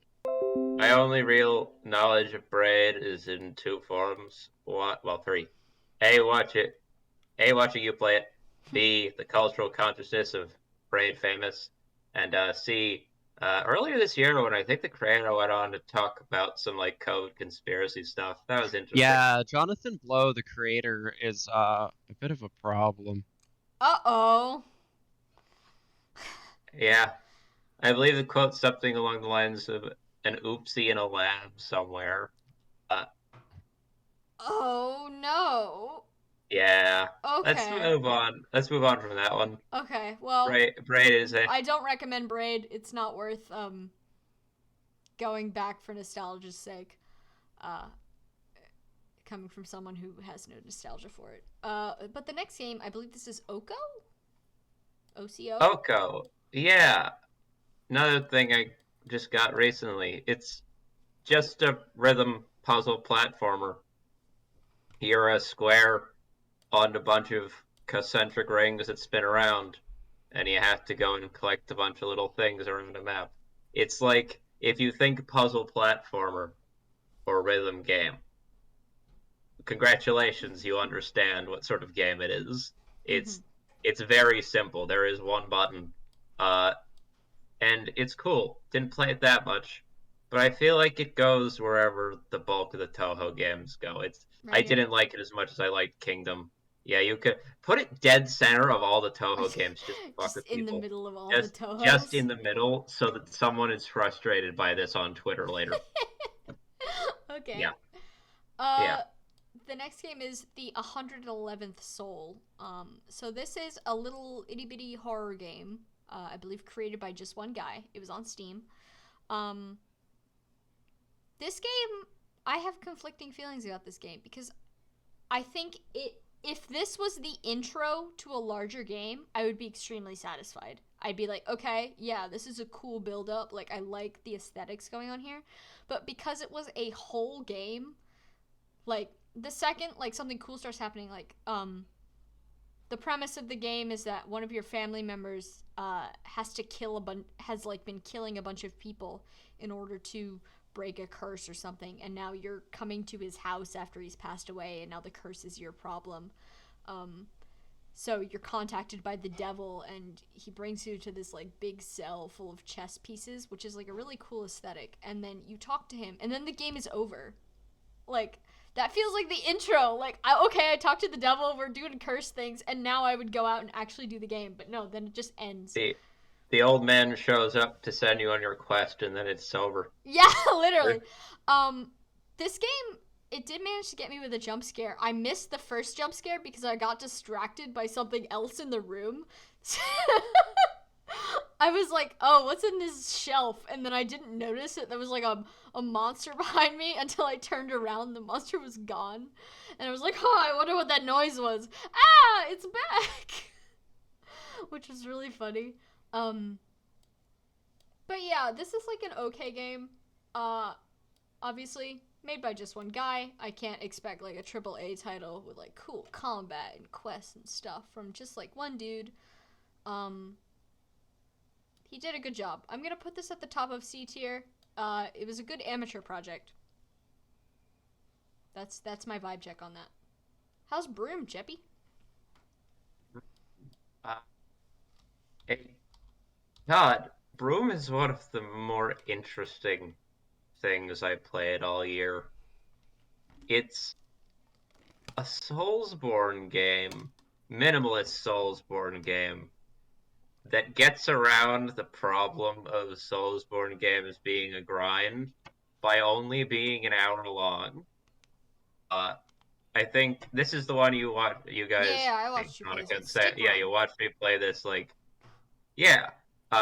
It's, as far as I can tell, or remember, even, it's entirely, like, dialogue free. Like, you hit the play button, and it, like, drops. No, there's, like, 3 or 4 lines of instructions, like, when you get in the game. Mm-hmm. And then there's no, like, talking to people or whatever. You just, like, start off an island, they say, use this stick to hit things, use the shield to block, and here's the button that allows you to absorb the blood of your enemies. Uh, go on this island now, and you just sort of stumble around and fight things to the death and try not to die. The aesthetic And of this game is pretty cool too. It's like very yeah, minimalist, but it's it, got a lot of thick atmosphere to it. yeah, it's one of the things. I don't play Soulsborne games really, but one of the things about them is that, like, all the focus of them is on, like, combat mastery and learning fights. And so this game was like, why would I bog the game down with any other, like, literally any other bullshit? Like, you're there, you have a stick, you can, like, kill people and take their swords, and it took me an hour, and then I unlocked a mode that let me play through using literally just a twig, uh, and only Twig a twig. mode. Twig mode, stick mode. Yeah, it's really cool actually, and it's very short, but I think it deserves to be higher on the list somewhere. What do you Like, think? A, S, oh, B, A, B, honestly, C? I have been thinking about this game nonstop since I played it last week. I think it might go above Super Hot for me. Above super hot. I'm gonna Yeah, put it above Aporia as well because from what I saw, I think it deserves to be above Aporia. yeah. It's a weird, interesting little game. We love weird little interesting games here. Super Auto Pets. Yeah, it's Actively like playing it right now. yeah, it's like cocaine in emoji form. Uh, I do like the turtle emoji. yeah. Uh, hey kids, you ever wanted to see a bunch of animal emojis fight to the death? Well, now you can. Uh, it's free. It's out there. It's an auto battler. You can go play it. It has in the last 2 weeks uh, been responsible for more ADHD related regret than anything else on this list, maybe. Uh, it's an addicting one, and they only have a DLC pack, no weird microtransactions, which thank God, because oh boy. Recipe for disaster. Oh right, it's a tier list. I have to put it somewhere. Shit. It goes wherever Runeterra is. Runeterra? Before or after Runeterra? They are Runeterra is the other thing that has been responsible for my ADHD related Okay, regret. I'm putting it So, above Runeterra because Runeterra has League of Legends connections, and I don't respect League of Legends. yeah, but it does have dragons. Correct opinions. It does have dragons, Sam. Yeah, but so does Drakengard. Why would I ever play League of Legends when I can play Drakengard? If I want to have it pains, then I'll have good pains. I'm not going to address that. I'm going to just go on. Move on. Alright, the next game is Caligo. This game I'm basing, it's a walking simulator. So, as far as gameplay goes, hit forward and you win. But I will judge this on the aesthetic. The aesthetic of this game is absolutely beautiful. It's mostly just like, it's just kind of like a feast for the eyes. You don't really do anything aside from listen to a narrator and just walk through beautiful places. And because of that, I think it's a really nice game. It's like an hour long. It was really cheap, I believe. So I recommend playing it, but the plot was good. I don't quite remember what it was, but I wrote in my notes that it was good, so I'm going to assume Sam of the past was right. But I'm going to put this in high B tier, right above. It's not going to let me put it above Drakengard 2. Hold on. It's just the rules. I'm going to put it above Drakengard 2 just because there's really nothing bad I can say about this game, but it's like also barely a game because it's a walking simulator. So, yeah. I don't think I'm legally allowed to comment on this next one. Who put Divine Favor on the list? Oh, Divine Favor, this cool little short visual novel game that I played apparently earlier this year, according to Steam. Yeah, no, real cool. No idea who made that. But, you know, it's got the bug flesh horror stuff. It's cool. People should go play it and give whoever made it their money or something. I don't know. It's Sam. It's Sam's game. I may or may It's not. good. I was not a beta tester. I was not the one responsible for checking. I can't afford that. I was not the one who was responsible for checking if the achievements worked right in That this was game. me. They I'm do. not biased. I also was that person. Yes, I had been everyone lying. in the friend group chat check to make sure. I'm not gonna lie. I saw Sam's game was technically this year, and I was like, "Ha, that'll be funny. I'll put that on the list, and then she'll see it." And then she actually put it on this list here, and I was like, "Oh, I didn't even notice that. I like straight up didn't notice that this was on the list until right now. I literally typed in the game into Google, picked an image off of Google that I have in the raw form on my computer, not processing that this was my game, and then now I'm like, Divine Favor. Wait a minute. I put your game on my list at 2 a.m. as a prank, and then I sat down here and you opened it up and I saw Divine Favor and I was like, holy shit. Wait, I have a vertical image for that. I was like, I just grabbed a. What is wrong with me? But anyways, you don't see the Birdman. You don't see Divine Favor. S tier, obviously. You know what, Sam? Where do you put Divine Favor? D tier. I I mean, if I was to give my honest opinion, I would say B tier is definitely not my best work out of every piece of fiction I've ever created. But I did put a lot of love into it. But looking back, I did recheck it out recently, and I was like, wow, these sound effects are so bad. So, where do you think it should go, gamers? C might be the call because it was a small, often crunchy project. It's a little. It It was a weekend's worth of work. Yeah, it was literally like 2 days or It something, is a right? bop 3 days. though. Bottom or top of C tier? Top. You're so kind. You gotta stroke your own ego a little bit, right? I was debating whether or not to further separate the Toho games arbitrarily. Jeffy does not want these Toho games to be touching each other. I just want someone on Twitter to be mad at you, okay? They wouldn't be mad at me, they'd be mad at you. I got your at. I They got don't your have direct hate. They don't have to know. Anyways. Fishy. Oh yeah, Fishy.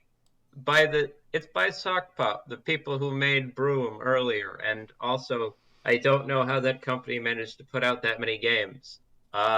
It's a game about being a fish and eating other fish and It's so becoming a cute. bigger fish.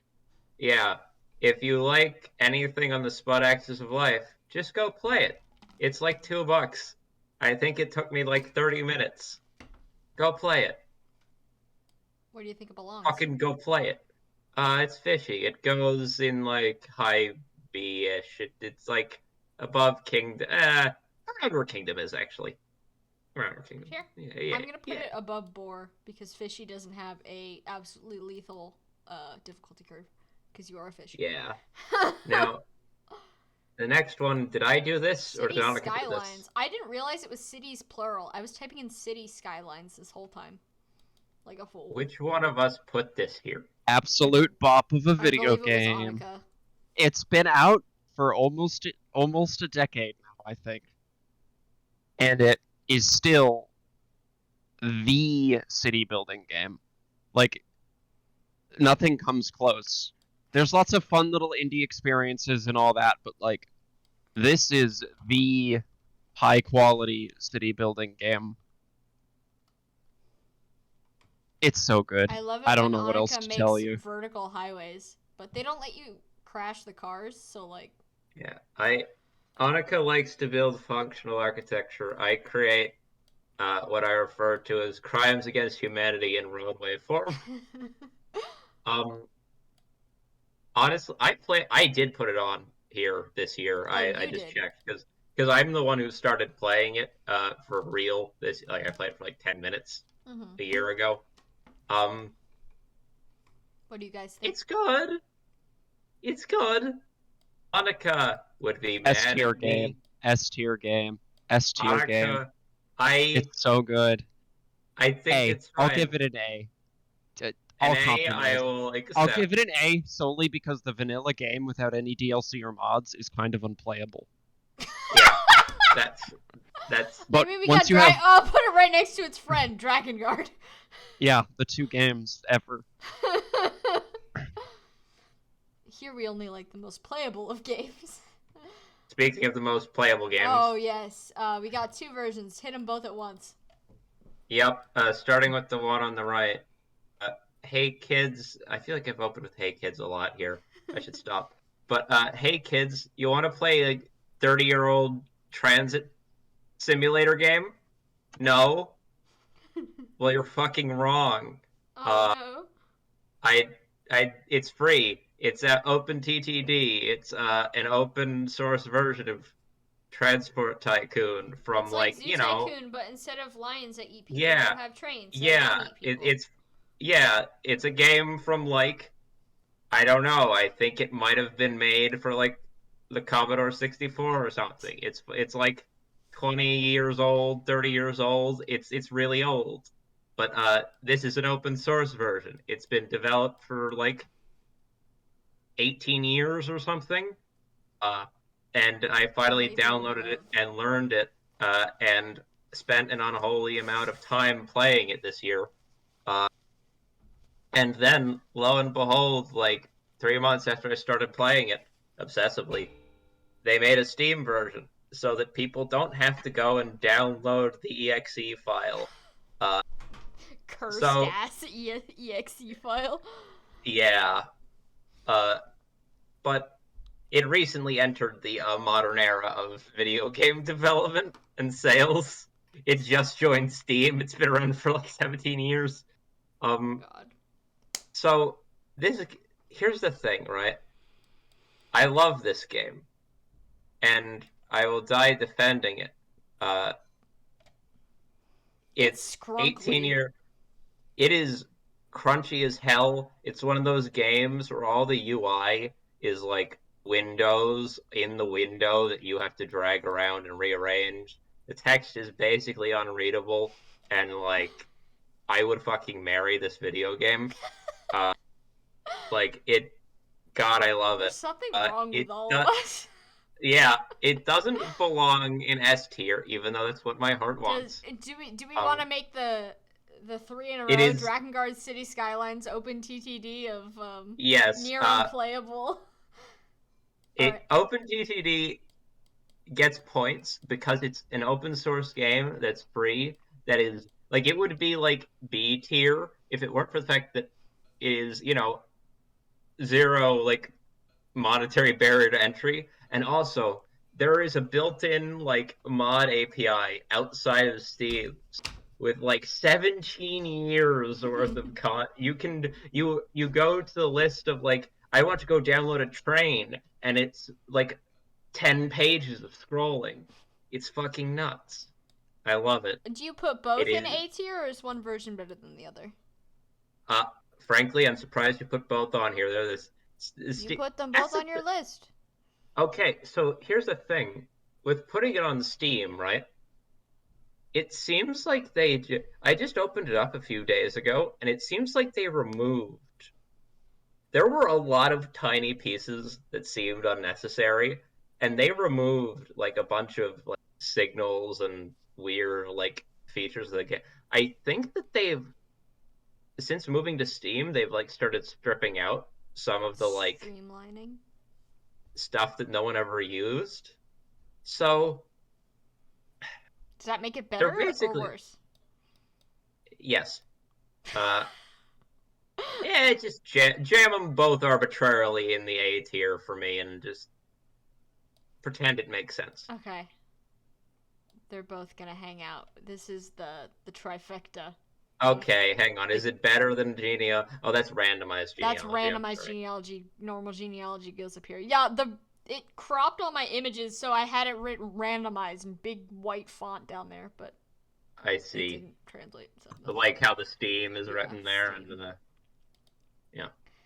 But yes, this is our favorite little section right here. Squidlet. I can't believe I can't believe I snuck your own video game onto your tier list. That's so fucking stupid. All right. Moving on. Yeah. Squidlet. It's a tiny platformer. Adorable. Game Boy graphics. It's all shades of green. You play as a squid. You like hop on people, drop ink on them, they die. It's adorable. It goes where fish it goes for being on the spud axis of a video game. Spud axis, good term. Yeah. You're saying it goes next to fishy? Yep. It's a game about playing as a small, almost featureless little blob with dot eyes that jumps around and does stuff. That's the spud axis. We do love the spud axis here. Oh no. What? Oh, Annika, wake up! Annika, it's the game you play. The game ever. I already play a video game. Every time we try to recommend new games to Annika, she's like, I'm already playing Crusader Kings. And that's because Crusader Kings is the greatest thing known to man. That sounds fake, but go off. I mean, I'm not going to be able to convince you two about this, and I don't know about the audience at home, but easily my favorite video game I've ever played. Like, it's so good. Is this an S tier? It's so good. This is an S tier, yes. Holy this is an S tier video game. Is it better than Genealogy of the Holy War? Yes. The confidence. Objectively. Is it better than Hollow Knight? No. Yes. Whoa. Fuck you. Conflictions. We'll say it ties with Hollow Knight. I'm gonna put it right in the middle. You know what? You can create horrible inbred royalty lines. You know what? Yeah, but Annika also made me into a dumpy child in this game. I did try to recreate Samantha and Crusader Kings. It did not go well. But what other game can you play as the 14-year-old Irish Coptic king of Egypt who develops possession and is convinced that he is guided by Christ himself? The Sims, if you play it right. That's just how I live my life. But yes, Annika loves this game, and from what It's I've so seen, good. it's like it's definitely not a game I would ever touch, but by God, is it a game? You know, you guys don't chat with Jesus on the regular, Genealogy like is the holy war for normies. Oh, the muskrat's going to kill us. All right. Uh-oh. Chappie, would you like to tell us about Control? Control fucking slaps. Like, someone played a third-person shooter and was like, what if there were, like, eldritch horrors and I could throw bits of concrete with my mind? It is aesthetically one of the coolest and, like, graphically best-looking games I think I may have ever played. And it's also got the best feeling superpower. There's a lot of video games that give you superpowers.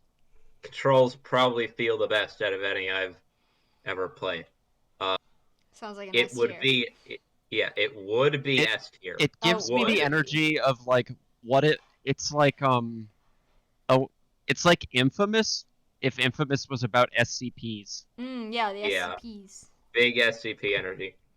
The main thing that for me knocks Control, it might still be S tier, I'm not sure. I'll decide in the next but it sets up so much cool stuff. But game developers are limited in their ability to create eldritch garbage by the fact that they have to make a functional video game on a budget. Mm-hmm. So you basically are introduced to the game. The beginning and the end of the game feel very SCP. Like anything could happen. It's like basically a horror. Like you never know quite what you're getting into. Mm-hmm. The middle of the game, the diversity of enemies is like the main problem with it. There's a lot of. It's a very repetitive game in the middle, and it's like a cool game, and like I never had problems playing through it. But it did occur to me like 10 hours in, it's like, the enemies for the whole game are going to be like the same like shooter dudes and like enemies that run up and explode, and it's gonna be it's just it's so close to being like maybe my ideal video game ever. So you think I feel like it's like absolute top of A. Absolute if it wasn't like there were a few times in the middle where I was like, oh boy, this is just like the same fights over and over. Mm-hmm. But otherwise, there's fucking Ramiel from Evangelion, but made out of like grandfather clocks. It's great. Seventh Sloth wants to know: is there a method to grading system or just pure vibes? The method is, at least from my point of view, I have a little 4-point, 5-point, 6-point system.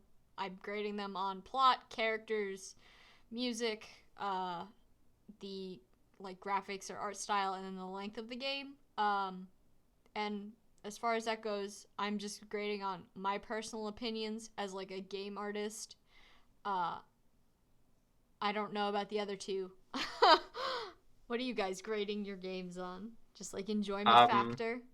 How much it allows me to do wacky shit / how much it sucks me in. Like, honestly, like, a video game being able to maintain my interest for an extended period of time, like, if I can get, like, really laser focused into something and kind of forget to eat or bathe for a while, that's a good video game. And if that video game also has public transit or historical elements, then it's the perfect video game. Honestly, if Crusader Kings had subway systems in it, I would... Annika would be found dead I several don't days know what later kind of from game that would be. starvation. I guess, like if there was a game about, like, transport management for a city, but it also had, like, a character, like, politics, like, intrigue I system. believe that there's another Paradox game that might be on this list that does that. Oh, sort of. Exciting. I mean, It's Stellaris. my basic Stellaris, grading system is that if I find myself like thinking about it after I play it, like, and not just thinking like, oh, that was fun, but like thinking about it in like a deeper than surface level way, like how something like Genealogy or Orin Pakenga stayed with that name. Pingus. Fuck me up. Patengus? Orin Pakenga. It stuck with me. Like, I find myself just thinking about it when I'm like on a philosophical level when I'm just like walking around. Then that's a good game. If media sticks with you, then that's a good game. Yeah, the impact a game has on your life is a decent metric for. Yeah. Honestly, what also sticks out to me from Crusader Kings is that, like, the game's basically a story generator. Mm-hmm. Like, it just generates wacky adventures for these characters to go on. And just, like, that kind of experience where you walk away and you keep thinking about that was cool the one time I did X. That kind of paired with that, oh, that game had something interesting to say. Those are also very good metrics. Mm-hmm. Also, just if it feels good. Yeah, it's gotta feel good. Or if it feels bad in the right ways. If it feels bad in the way that scratches my horrible itches. Alright, let's move on. Please, let's move on. So I'm just gonna knock both Ace Attorney games out. Annika, that question was asked by Jacob. Hi, Jacob! As in my sibling? They out there? I think so. Hi. Hello. Hi. Also, Hello. this is an entire aside and probably a total long shot, but if you're my high school buddy that I talked to, you know who you are. I'm not gonna say your name. I know who you are. Almost doxing. That's weird, Sam. If you're out there, my mom says hi to your mom. Carry on. Sam streams, bringing families and friends together since 9:55 on January 3rd, 2022. Okay, I'm gonna talk about both Ace Attorney games.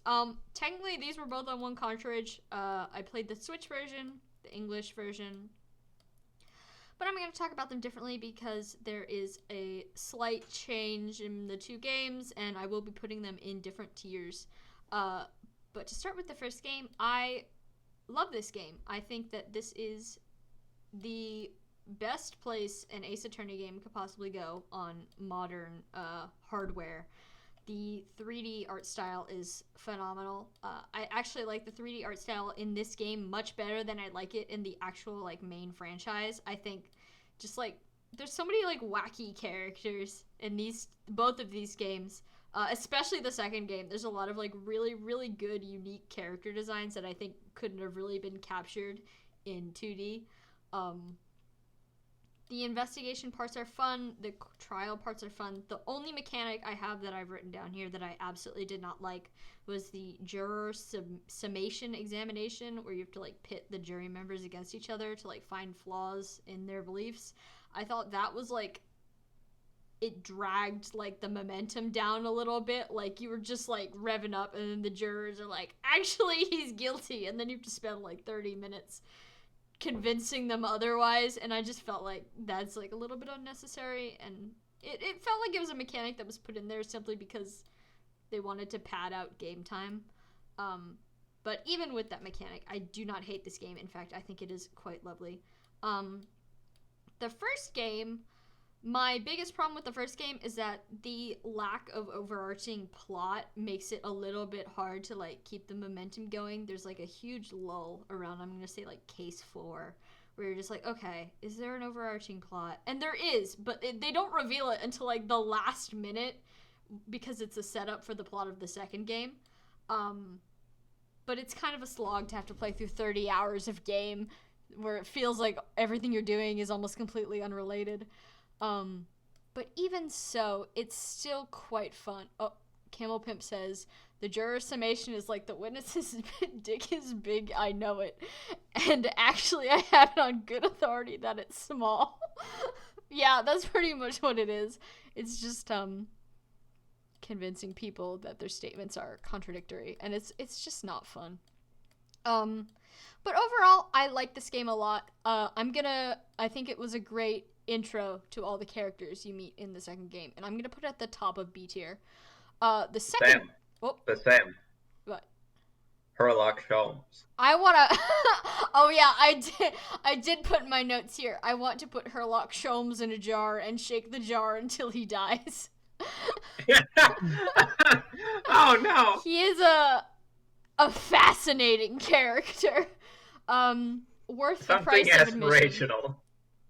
Aspirational. Yes, worth the price of admission just to watch that little man operate. The second game is the one with the overarching plot, and I think the plot is good enough that it really like hauls the first game out of its little ditch that it was sitting in. This game is phenomenal. This is like maybe the best Ace Attorney game, bar none, that I've ever played, including the main series. I love the plot. I love all of the characters. I can't think of a single case where I was like, this sucks. It's still got the juror summation thing, but what are you gonna do? They put it in the first one, they're gonna put it in the second one. Let's see, did I write any other notes? Oh, all the music is really good. The character themes are really well done. You can really tell what a character is about just by the music that plays when they appear on screen for the first time, and I love that. Yeah, I've written in my notes that the characters in this game made me insane. And that's true. It's very good. I'm going to put it in S tier right below Genealogy of the Holy War. Ooh. I would put it above Genealogy of the Holy War, but it didn't rewire my brain in quite such a devastating way. So, we're just going to leave it there. But I highly recommend it. If you have a Switch, get the games. They're like $40 for 2 games. It's like 90 hours of content, and it's awesome. It's only $40? Yeah, you get both games Wow. for the price of one. And when it's on sale, you get it for like... Or on Steam. There's like Steam sales all the time. It's awesome. Play this game. I'm a terrible lawyer. Don't hire me. I won't. Metroid Dread. Yeah. Oh boy, oh boy. Better fucking be an S tier, I swear to God. I can erase. He's waited so long. I have waited years. Where do you think an S tier belongs? I want to put it... Oh. I'm not sure it's actually going next to Hollow Knight, because Hollow Knight is a better game. It might be more... It's definitely above Helltaker. Is it better than Ace Attorney? To me? I feel like that... right there. Is it better that than... one. No, I'll let you keep that. Honestly, okay, I'm gonna go back on my word here. I'm gonna put Hollow Knight above Nier Replicant. It's still going above Crusader Kings, though. Hey. Sorry. It's just a better game. But Hollow Knight, now that I'm, like, thinking about it, I'm like, okay, objectively, this is the better game. But anyways, Metroid Dread. No, Metroid Dread. Little rough at points in the same way that most Switch games can be at times. You know, little graphically. But, God, like butter. And I've waited fucking years for this, and I almost... There's few time... I'm generally not an overly excitable person, I think. I don't tend to, melt over game announcements. I was with Andrew when this got announced. I was with you when this got announced. We were in a restaurant somewhere. Yeah, and I know for a fact I looked like I was about to, like, pass away immediately. Yeah. Oh, yeah. It's a good video game. I've got posters for it everywhere. Yeah, Cheppy loves his Metroid games. yeah, yeah. I do. He loved that monsters in this space. And some other note, good fucking boss fights. Good boss fights. Good Moving boss on. fights. All right. The next game is Why Am I Dead at Sea? Oh yeah. This is a funky little game. Like, this is like a weird little game. It's I'm not gonna say it's kind of a puzzle game. It's you wake up on a ship and you are dead, so you're like a ghost. And you don't remember how you died or like what's going on. So you have to solve your own murder on this little boat that you're stuck on with a bunch of strange people, and each one of them has like their own intricate, weird story. And there's like a human smuggling ring that you discover and solve by like mind hacking these people, and it's very interesting. I've never quite seen another game like it. The only downside for me was it has kind of like that Earthbound, like very Earthbound art style, which I'm not a huge fan of. I know a lot of people do like that art style, but it's just not for me. But other than that, this was genuinely a very unique gaming experience that I don't know. This one definitely did stick with me. I'm gonna put this in high B tier above the first Ace Attorney game. It also had some banging music. My favorite track is, I believe, called YOLO Swag 420 Blaze It. Yeah. It's quite good. I say that unironically. It's a banger. Let me just look up my notes for this next one. Hold on one second. Wow, did I really spell Drakengard wrong? Okay. Great work, Queen. You have one job. I know. Alright, Drakengard 3. The one with more titty. The one with more titty. This game is... It is a game. It is probably, out of all of the Drakengard games, all the Drakenir games, this is my second to last liked one. Just because... There was one worse? Oh, we'll get to the worst one. Oh no. Might I remind you of this title? We'll get to there. Oh no. Yeah. But Drakengard 3, I just felt like the tone was so very different from the first game, which I love, and the second game, which I enjoy, and the Nier games. Drakengard 3 is very like self-aware. It's very much like breaking the fourth wall. There's a lot of like humor that's very like, haha, player, get it, wink wink, which I don't really like, especially like, I don't know. It just felt like a completely different franchise from the original Drakengard. And even the second one, just the tone was wildly different. It came after the first Nier, right? Yeah. I yeah, think and there's there's a Nier shaped gap between 2 and 3. Yeah. And it definitely shows. But I feel like Nier is more like the original Drakengard for reasons that obviously make sense than Drakengard is to Drakengard, which it's very like, it's a very crude game, and while that doesn't necessarily annoy me, like, you know, I'm an adult, I have a laugh at a boob here and then, but it's just not what I wanted to see from a Drakengard game. That also aside, oh no, you say. I was gotta mention the relentless cruelty and bullying of a child. Yeah, he's a baby. Mikhail is a baby. Yeah, well, he's a baby, and she's so mean to him. Yeah, it's actually really messed up. I mean, so than that part, I'll say, that part felt the most like Drakengard, just being atrocious to children. Yep. Weirdly enough, all the parts where I like cringed a little bit were like, oh, okay, now it feels like I'm playing Drakengard. The one part that I absolutely like cannot deny is phenomenal is the soundtrack of this game. The soundtrack of this game is amazing. It's like one of the better soundtracks of the entire Drakengard franchise. It fucks. And as for the gameplay, it's definitely an improvement off 1 and 2. At least the ground combat. I found the sky combat nearly unplayable. I found the dragon combat literally like the worst out of all 3 Drakengard games. But the ground combat felt really good. A step in the right direction. But I don't know. It definitely wasn't my favorite. I liked towards the end where like the plot started getting more serious and you get to the part with the flower or the queen beast, whatever you decide to call her. I never actually beat the boss, but I did watch the cutscene on YouTube. I'm not very good at rhythm games. My controller is broken, so that made it double hard. But yeah, I like the ending. I like the beginning. I like the ending. The middle part was just kind of like meh with good music. So I'm gonna put Drakengard 3 in high C tier. I'm gonna put it above Divine Favor. I know a lot of people love this game, but yeah, it just wasn't for me. It wasn't for me. Better than your own game? Blasphemy. Most things are better than my own game.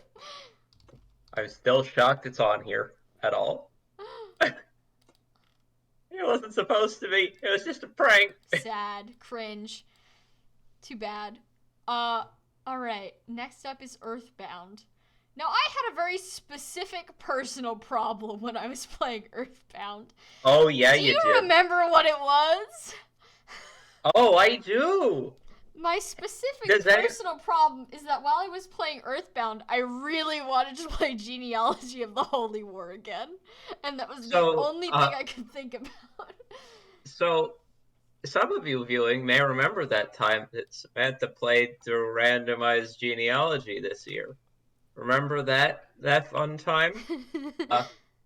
A few days before that, she was sitting around on like day 1 of playing Earthbound, and in the middle of the game, and just was like, God, I really want to play Genealogy of the Holy War. And then she stopped playing Earthbound for like a month. To play Genealogy of the Holy War. When I say that FE4 rewired my neurons, I do not mean that in like a silly way. I mean that if I went in an MRI right now, they would find an SNES cartridge lodged in my brain. And just a picture, like a constellation of your fucking brain. What are they called? Brain wrinkles in the shape of Finn. I mean, I think we all have that. But Finn brain. Yeah, Earthbound just suffered from bad timing on my part. I feel like if I had played it right off of coming out of Genealogy of the Holy War, I would have enjoyed it a lot more. There's so many games out there that I have to trick my brain into like playing them and then immediately playing another game like planned afterwards so that like they don't get steamrolled by the game I played before. I have to schedule my games because my brain doesn't work right. I do appreciate that in the translation I played, there was a PK move called soup. I love casting soup upon people. What Earthbound was released in America? Why would you need a translation? I don't know if I was playing the actual English release or because I got a ROM from the internet. What? It's entirely possible I grabbed an illicit copy. But I like how my copy had soup in it. Okay. As far as the tone goes, I don't tend to like comedy stuff too much. I felt this one was a little bit more comedic than I enjoyed. Still good, but just, a little bit too much for me. The music was banging, but that's obvious. And I did like the final level, the Cave of the Past, or whatever it's called. And fighting Gygus was fun. I love that whole area. That made it worth the price of admission for me. But I am going to put it in C tier, right behind Drakengard 3. That might be sacrilege to some people, but it just didn't it didn't connect with me. I didn't get it. What is this next thing? Dandara. Who's this? That's me. That's Dandara is a weird it's that one platformer where you can only like bounce between platforms, Mm-hmm. Maybe you weren't paying attention. No, I saw. Yeah, no, it's an interesting it's an interesting puzzle platformer. I'm shitting on for anyone viewing.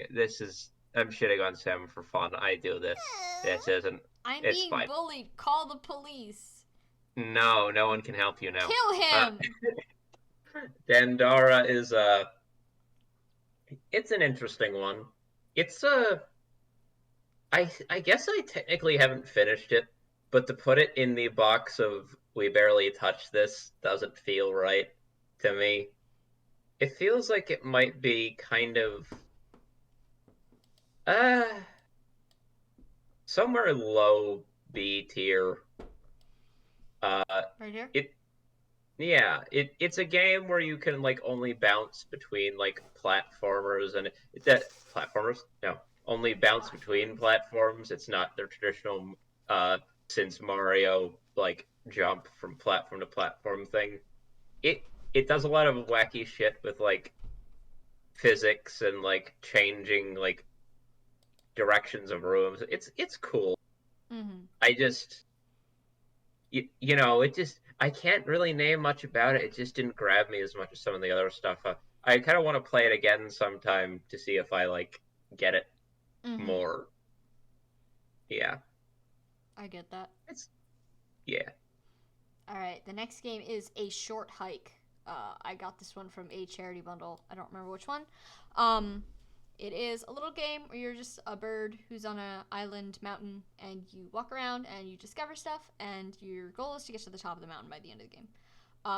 I loved this game. This game was super nostalgic for me because of one specific reason. So when I was younger, the only game console we had was a Wii, and we only really bought like the stuff that's like Wii Sports or Wii Play or stuff like that. Why? I have no idea. But that's the only games my parents bought for me. But when I was younger, my favorite game was Wii Sports Resort, and there was this one like mini game where you explore the island and you find like points of interest. And I used to spend like literally like hundreds of hours just walking around that island and just like finding these little points. I was obsessed with that game, that specific mini game. And this game, while I was playing it, I just got like such a hit of nostalgia. It was like I did a line of coke. It was awesome. I loved just like finding stuff. I loved being able to just like go in the weird little like crevices of the mountain and be like, oh, there is stuff back here. Like that's so cool. It just felt so good. Mallow Ninja says Sam should play Dog Island. What is Dog Island? Link me in the chat, Mallow. But yeah, A Short Hike is a really good game. It felt good to play. Like there was a gliding mechanic, and I love alternative movement mechanics. Like the gliding in Nier Automata is my favorite ever. And this game's had something like sort of similar feeling to that. So I'm gonna put this in like high A tier, because it is a really. I'm not gonna put it above Control because I think Control is overall just a more polished, more professional game. But a short hike is quite. Ooh. Ugh. A short hike is quite a good game. I love the aesthetic. It's also like really cute. There's a bunch of like Animal Crossing references, and as someone who played a lot of Animal Crossing when she was little, it's so cute. I love digging things up. Oh wait, Mallow, is Dog Island that game where your like dad dies and it's just like messed up? Yeah, it is. Okay. Of course, it's a Sam Yeah, recommendation. I should play that game. It's a very fuck Fuck them little kids. Lamau. I should play that. Yeah, but that's how I feel about a short hike. I highly recommend. Christ, Ooh. I highly recommend checking it out. Chappie, how's Darkest Dungeon? Yeah, I haven't played Darkest Dungeon 2 yet, but I basically just every year I have to play Darkest Dungeon 1 The ritual. more because the ritual, and by ritual I do mean several month-long addiction. I feel like I have no need of justifying Darkest Dungeon's place here. It's cool. Is it S tier? You get to play as a man with leprosy whose main powers are a sword and leprosy. Chappie loves the leprosy, man. That's his favorite. Yeah. No, yeah, it's quite good. Is it S tier? It goes immediately above Helltaker for me. Yes. Helltaker. Gotcha. You know, it's interesting. I technically haven't beat Darkest Dungeon, A, because I have ADHD and terrible brain, but also I just get lost enough in the like playing Darkest Dungeon that like That's I how you just know sort it's a of good knew game. I somehow do the Skyrim thing where you just ignore the purpose of the game, but for Darkest Dungeon, which is not Skyrim. That's how you know it's a good game. If you don't want to finish, if you want to keep playing forever, you did a I good job. also I I went to the MIGS conference in uh, Montreal back in which one was it? 2019, I think, Yeah, the one before I went with you, right before 2019. COVID, Not the one we were at together, the but the one one I was before at. that one. Yeah. Yeah, I guess 2018. Yeah. And I went to a talk by, I think it was the lead artist for Darkest Dungeon. One of the cooler talks I've ever listened to. But at one point early on, he says, "So how many people played the game?" And like 90% of the room raised their hands. And he said, "So how many people have played Crimson Court, or just DLC, or Color of Madness?" And like quarter of the room raised their hands. He was like, "Oh yeah, that tracks their analytics." I was like, "Oh, jeez, God." Oof. It'd be like that. People are too busy playing the base game. Yeah, it's really good. All right, Element TD. Who put this on here? What does Oh, TD stand hi. for? Tower Tower defense. defense. To This D's is another. nuts. This is another one. This goes where Dandar is for me. This is a very old. You know, there's a whole like set of games where I swear to God, they must have been. I swear that Element TD2 is 2 in the same way that Team Fortress is 2. It must have been like a Warcraft mod or something Oop. that was adapted to its own game because it feels like I'm the controls feel like Dota, which is not something that like any tower defense game should feel like. It's weird, Mm-hmm. but I haven't played it that much, but it's interesting. I'll give it that. It's like Dendara. It's cool, it's old, it's crunchy. Uh, I need to try it again sometime. I don't I don't really know what to say about it. I'm struggling for words because I can't say anything besides it's a tower defense because it's a tower defense. It's just an old crunchy tower defense game. But you know, us being us here, it being old and crunchy is enough on its own. You know? Mm-hmm. I get you. I get you. Yeah. All right, this next one. Token Rambu, the mobile game version. Uh, so I didn't play this one on stream. I played this under my desk at work at my eyeglass store job during lunch a couple days. Um, I did not like this game at all. And I probably should have known that because a couple years ago I tried to watch the anime version, and I also didn't like the anime. So for those who are unaware, the basis of Token Rambu games is that you are like sort of a summoner, kind of how you are in Fire Emblem Heroes. And you're like summoning all these guys who are like human versions of famous weapons from like actual history. So you'd like God, it's summon that one. famous samurai sword, but he's like a guy. And I can't help but compare this to the only other game about talking swords that I know of.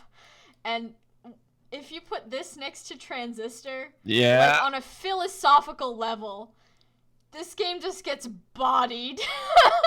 Like I just felt like there's so much potential about like just like the implications of turning a weapon of mass destruction into a person. And this is a comedy game, and it just did not click for me. I was like, wow, you killed so many people. There are games about people turned into swords and vice versa have two modes. relatively deep and thoughtful, and we wanted to give the swords boobies. Yeah, well, I believe like most of the swords are like male characters, so it's like Oh, this is sorry, like we wanted that to give kind of most game of the but for swords women. dicks. Yeah. Um. Or, well, anyone who's into anyone who's into dudes. But I don't really I mean I mind that it's a comedy. Like I said, I don't really like comedies.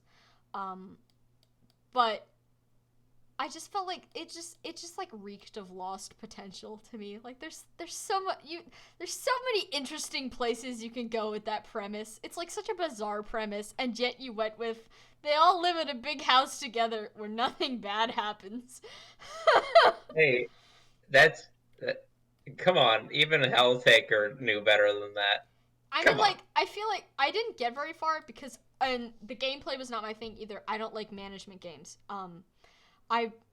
When it comes to mobile games, I've been extremely spoiled by Fire Emblem Heroes, and people talk shit about Fire Emblem Heroes, and we will talk shit about Fire Emblem Heroes later. Yes. But as far as gameplay goes, it's a very tactile game. You control the game. You play the game. This, from what I saw, it was very much like, okay, you put your units in a thingy, and then you hit go, and in a couple hours, they'll return, and they either won or lost. And that just is very much like an idle game like, sort of thing. Maybe there's more mechanics that I did not unlock, because I did not get very far, because I was not having fun. But, and also, I found the UI to be very, like, amateur-ish. I did not like the look of the game. The character art looks very good. Everything else looks kind of early 2000s, maybe. I tried very hard to like this franchise because of the premise. I could not bring myself to. I did not enjoy this. I uninstalled it off my phone. I'm gonna put this at the very bottom of D tier. This was not a game built for me. I wish it was, though. But can't have it all. And speaking of shitty games... We've reached the one that's going to get Sam murdered by Fire Emblem Twitter. Fire Emblem 6, the Binding Blade. This is not a good game. I did not like this game. I thought it was clunky and unbalanced in all of the wrong ways, in a way that did not feel rewarding. Coming right out of Thracia, I played Thracia, then FE4 for the first time, and then FE6. But ignoring FE4 for a minute, because, obviously. Yeah, Mal agrees. Fire Emblem 6 fucking sucks. Affectionate.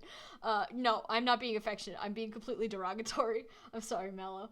No, she fucking hates this thing. Like, Thracia felt like it was an unfair game. It felt bad to play, but when you did something right, it felt so rewarding. It felt like Sam's just really bad at this game. No, it felt like cracking the goddamn Da Vinci Code. This game... I completely walked through this game. Sam is a weenie. You've never played this game. Are we not talking about Thracia? No, we're talking about 6 now. Oh. But when we get to Thracia, Thracia's not on this list, bestie. Next year. Oh, Monica played the intro to Thracia. And I completely stomped it. Yeah. Easy game. Easy life. Camel Pimp says it best. FE5 cared enough about me to hurt my feelings in interesting ways. FE6, I felt like the cast was bland. The setting was bland. It felt very cookie cutter, but not in like the nice, like, archetypical way. Like, I feel like FE8 is the more...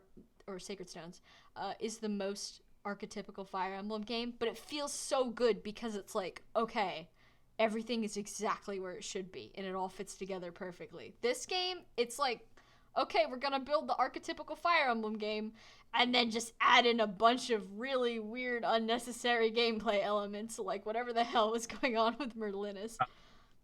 Oh, shit. I was about to say, I liked Nurgle, though, and then I was like, oh. That's not this game, bestie. Shit. The one thing I will give this game, though, is that I loved the, like, true ending maps. So the extra parts where you go meet Idun, I thought that part of the game was phenomenal. But the fact that the good part of the game is hidden behind like 20 to 30 hours of not good game is just really sad.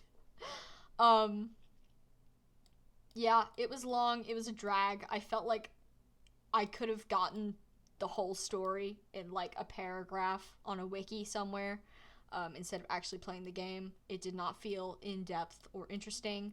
But at the same time, it's Fire Emblem, and Fire Emblem gameplay at its core is good. So I can't honestly put it in D tier, but I will put it at the bottom of C tier, because at its worst, Fire Emblem's still pretty good. Yeah, no. Smash Twitter might disagree with me, but who cares about them? Okay, now for the... Twitter also might disagree with you on that one. Yeah. Don't worry. Now for the most cryptid game on this entire list, so much so that I could not find a cover image for it. So this game is called Foresight. It is a point-and-click puzzle game, and it was is for DOS systems, I should note. It was nigh unplayable due to the load times. I tried very hard to play it, but it's a game that requires a lot of back and forth between areas, and each area took about 2 to 3 minutes to load. Could not get through it. I love the aesthetic. I think it's a really cool looking game. There's a couple like short YouTube videos on it. I don't think there's like a full playthrough anywhere. This game is literally like so cryptid. But I wish I could have played it, but I did not want to wait like 5 minutes between switching between rooms. I have no idea how long this game is. I don't know if anyone's ever completed it. If anyone ever has, do let me know. But I'm gonna put in didn't finish. Someday I'd like to retry if there's a way to speed up that load rate. I'm also not very good at puzzle games, so the parts where I wasn't waiting for it to load was also a struggle. Are we at the one that I'm thinking? We're at the game ever. Easily one of the games of all time. Oh no. So, I hear some people in this voice chat really love trains. So Gadget, Invention, Travel, and Adventure is another DOS game by the same company, but thankfully a little bit more merciful on the load times part of things. It is sort of like a walking simulator. A little bit of more than that. You know, there's stuff to touch and click on. There's people to find, that kind of thing. But it has the privilege of having the most buck wild OST I have ever heard in my life. The music. This is also the game from which Dr. Horselover appears. Yeah, our favorite guy, Dr. Horselover. That's one of the main characters, the guy you're trying to find. The whole point of the game, okay, the plot of this game basically is you're like taking a bunch of trains to track down this guy called Dr. Horselover, because he's like doing some, I think he's like trying to build a machine to like escape Earth because there's like a comet coming and it's gonna kill everyone, and that's like suppressed information or something like that. The plot's a little fuzzy. I'm gonna play the PS1 remake of it, but it's been a while since I played the DOS original version. This game has some of the most deeply horrifying graphics I've ever seen, not because they are scary like a horror game, but because they are old 3D models in dark places. Just terrifying to come around the corner and see just the most man ever staring directly at you.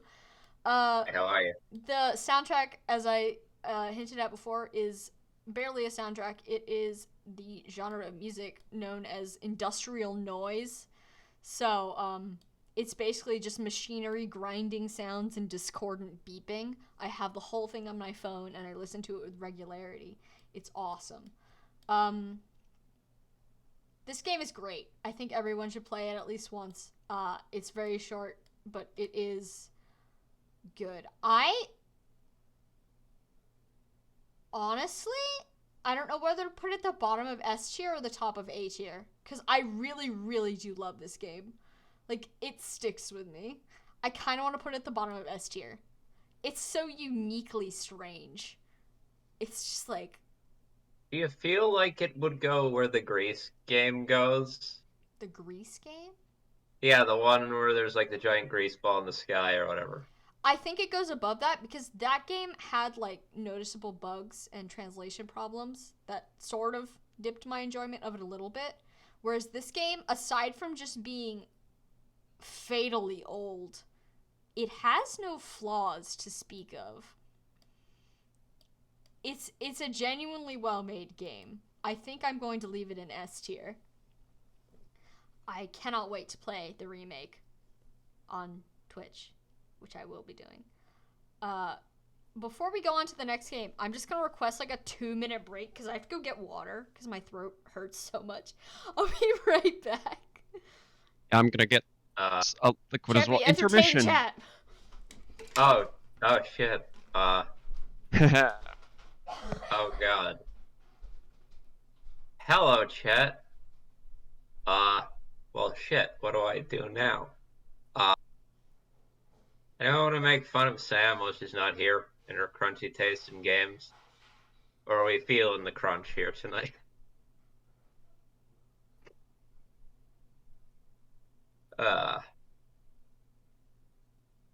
God.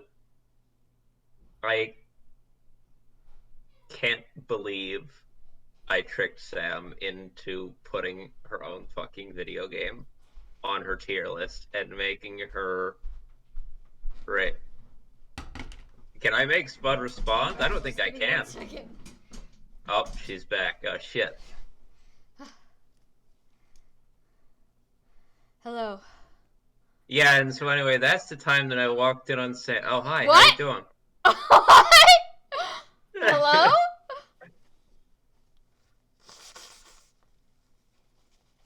Hi. What are y'all talking Welcome about? back. Nothing that you need to know about. Spud was babbling because my mom was vacuuming in the background and Spud was picking that up as voice audio. It only responds to things on the end of my mic. Y'all should go ahead and continue without me for like 5 minutes. Okay. Everything I see here, I either didn't watch you play, so I have no input, or I watched Andrew play, so I know exactly what he's going to say. Stellaris is the next one of yours. Yeah. We will continue. I'll be back in like 5 minutes. Okay. Cheppy. Airborne Kingdom. Oh, yeah. I forgot about that one.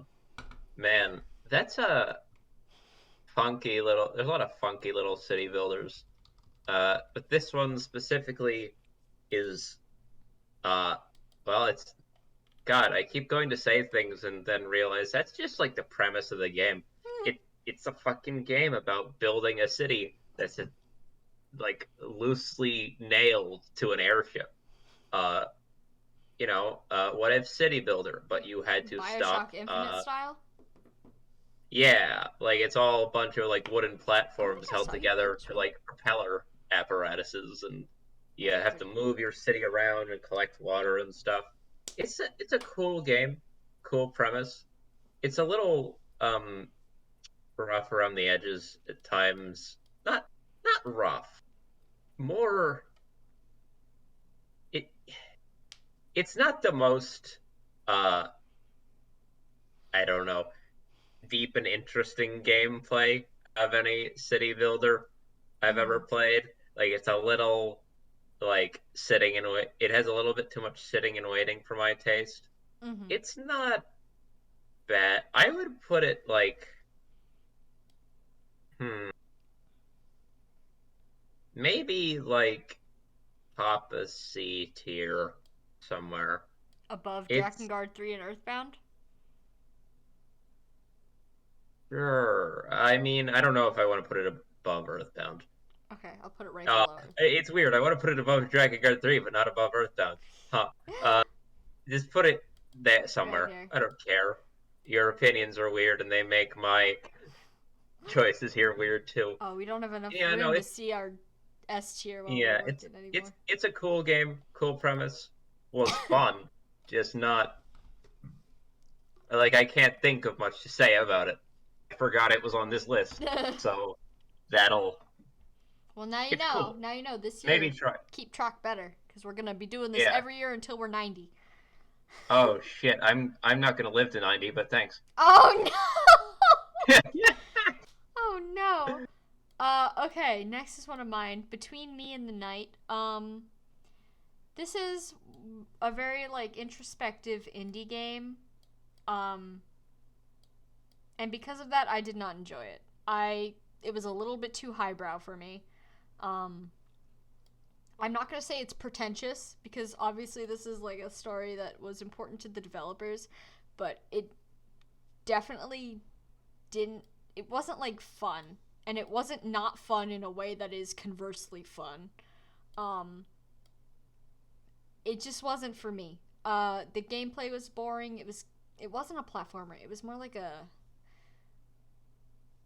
I guess kind of like a puzzle, hidden object, not hidden object. You like pick things up and you bring them to other places and it unlocks new stuff. But that's like your favorite thing in video games. You've been saying all night. I know, but the inventory space is so limited.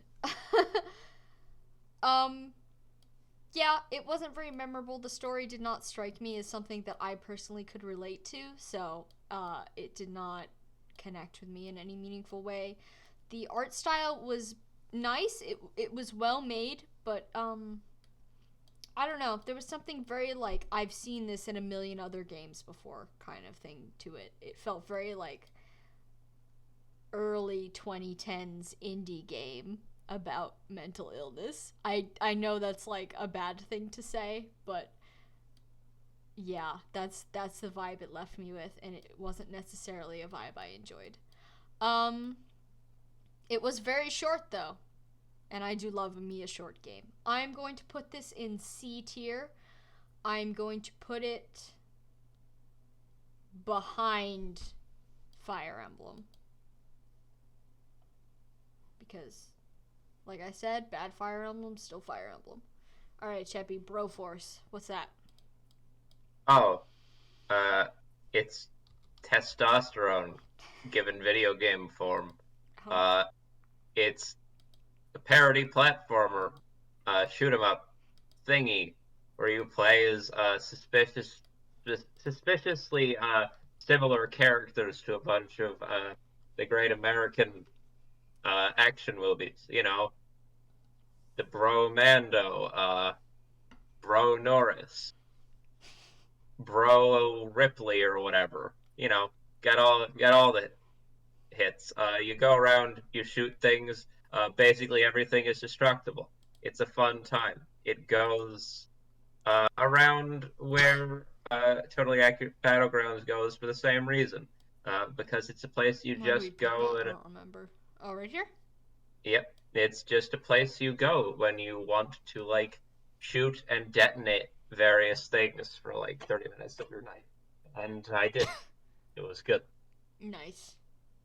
How do you feel about Dead in Bermuda? Oh, that's a trickier one. So, Dead in Bermuda is a weird... It's like a strategy survival game. Sort of a... Oh, I'm struggling to come up with the genre for it. I don't know. It's a game about assigning... It's like a people over the course game. of... Yeah, like a management game where you have to assign people a bunch of survivors from a plane crash to a bunch of tasks, try and keep them all alive and stuff. It's a cool game and well written, it seems like, and interesting characters and stuff. My main obstacle to placing it here is that I think I suck at it. Because I still haven't finished it. Yeah, sure. I still haven't finished it on the basis of I keep dying horribly. So yeah, I don't. It's a cool game. Do I default to just putting it with Legends of Runeterra and calling it a day? No, that doesn't feel fair. I think it goes around where the first kingdom goes. Or Kingdom Newlands, actually. Right here? Yeah. Above or below? Yeah.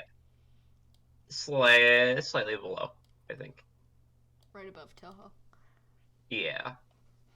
It was a good game, but I was not good enough to actually finish it apparently, so I don't know. Fair enough. Is Annika back? We have Stellaris up next. She does not appear to be. I just got so... back. Hello. How oh, hi. It's Stellaris time, baby. The game ever. I thought Crusader Kings was the game ever. So is Cities. Basically, anything that Paradox publishes is pure gold, especially their in-house stuff.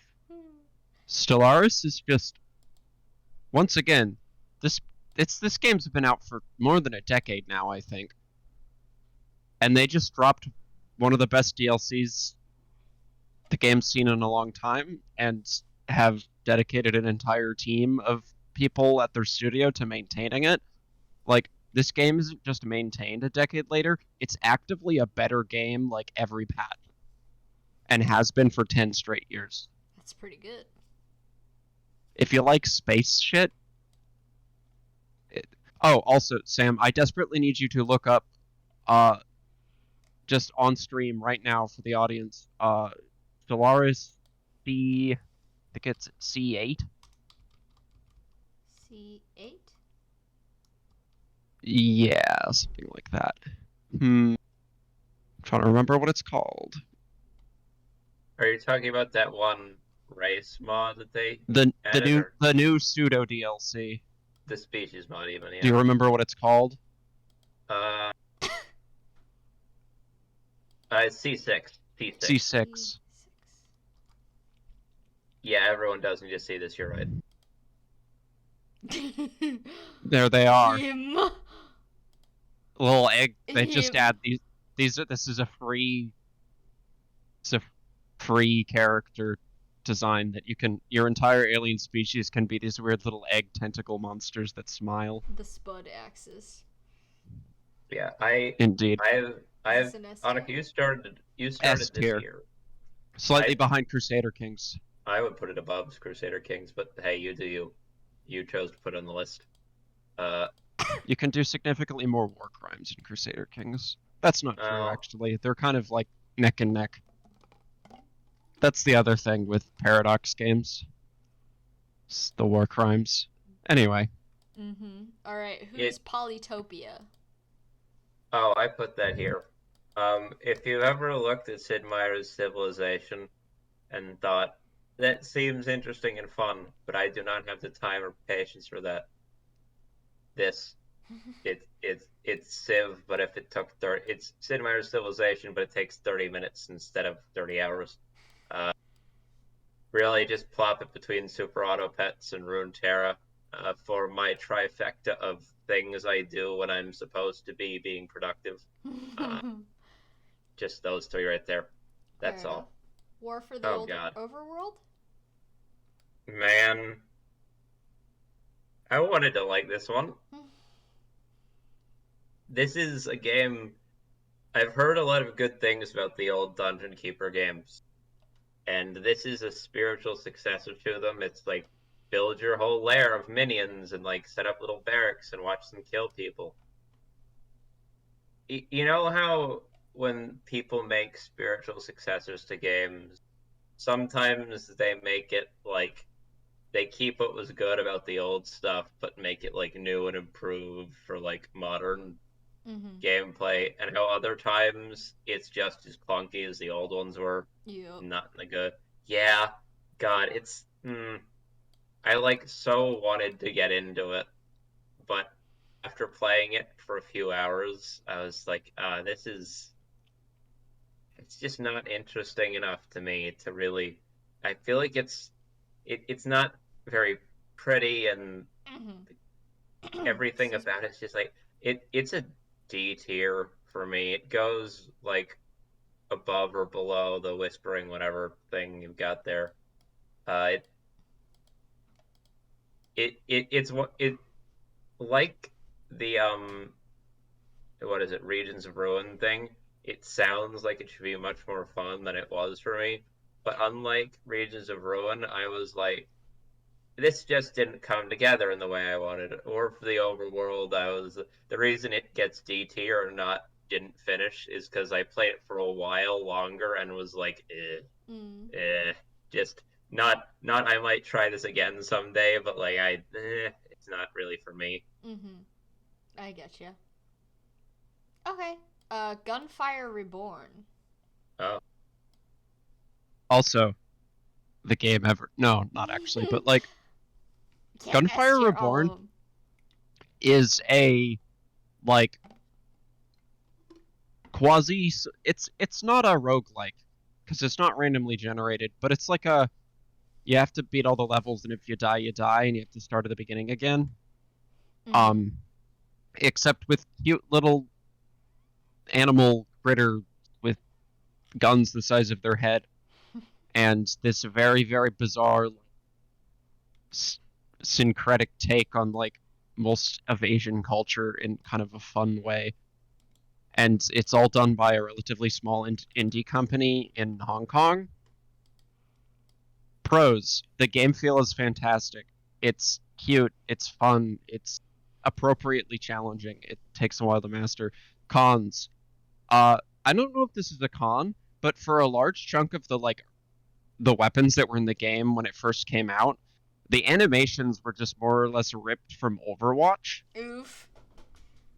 Like, a lot of the weapons were reskins of Overwatch weapons because Blizzard released all their stuff for free, I guess. Like, you could just go download Overwatch animation loops, I guess.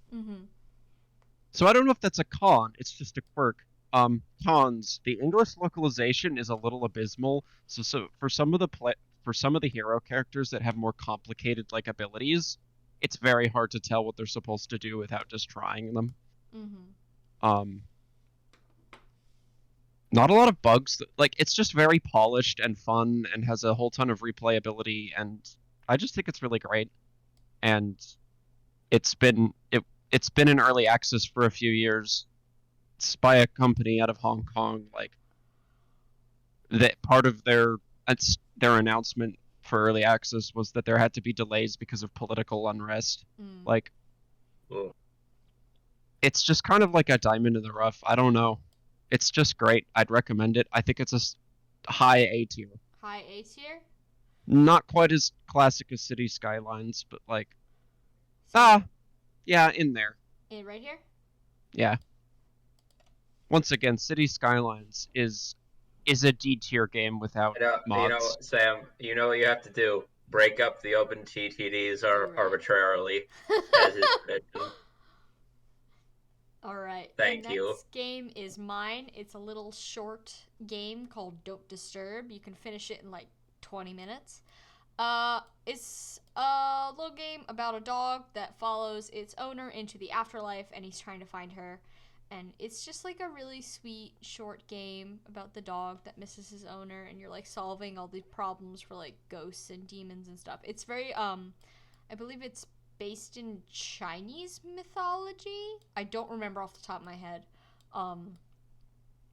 But it's got like a very like painted, like old aesthetic, which looks really great most of the time. There's a couple like art rough patches, but that's life. I thought it was good. It was very short. The gameplay was not really much of gameplay. It was very much like Between Me and the Night, where it was just like grab a thing, bring place, open new area. It was more about like the emotional impact of like the dog reuniting with its owner, and I'll admit that final scene, maybe a little tear in my eye. It was very sweet. Overall, it's not the kind of game where I'd be like, you gotta play this. But I mean, I enjoyed it. It was fine. I'm gonna put it above FE6 in C tier. Like, it was a fine way to spend 20 minutes, especially if you have a guide. Next we have Fire Emblem Heroes. Wait, you put Heroes on? Oh, is that what that is? It's Fire Emblem Heroes, specifically Book 5. Oh. I'm gonna talk first, and then you can give opinions. Yeah? Yes, ma'am. I put it on the list. It's my sleepover. I get to choose what Fire Emblem book we talk about. Power creep is getting a little bit out of hand, but overall, I think that this is still very much the best mobile game I have ever played. It's fun. What's the best mobile game you've ever played, Andrew? Good question. My answer is always Monument Valley, because I'm a sucker for those weird little abstract Thoughts puzzle on games. Doodle Jump? Doodle Jump is a banger, though. Yeah, S tier game easily, but I did not play that this year. Cut the rope S tier. Anyway, total aside about mobile games. Fire Emblem. Fire Emblem Heroes. Heroes. The game is, despite the fact that the power creep has gotten a little bit out of hand, it's still very much a fun game, especially if you're free to play. I personally love taking like the really old Generation 1 units, like the launch units, and putting heavy investment into them and just making them stupid broken. I get a lot of personal pride and joy out of doing that. The plot for this book was fun. It had that same old bad Fire Emblem Heroes pacing, but at this point you just kind of have to take it as it is. The art for this book was absolutely beautiful. The artist, who I believe Kozaki does the art for this book, he never misses. It's very good. Is that the dude who did Awakening and Fates? Yes, it is. His art style is very nice. I love his character designs for this. I love his character designs for this book, and I love the characters in this book. I thought all of the enemies and all of the like NPCs and allies you get, I thought they were all really interesting.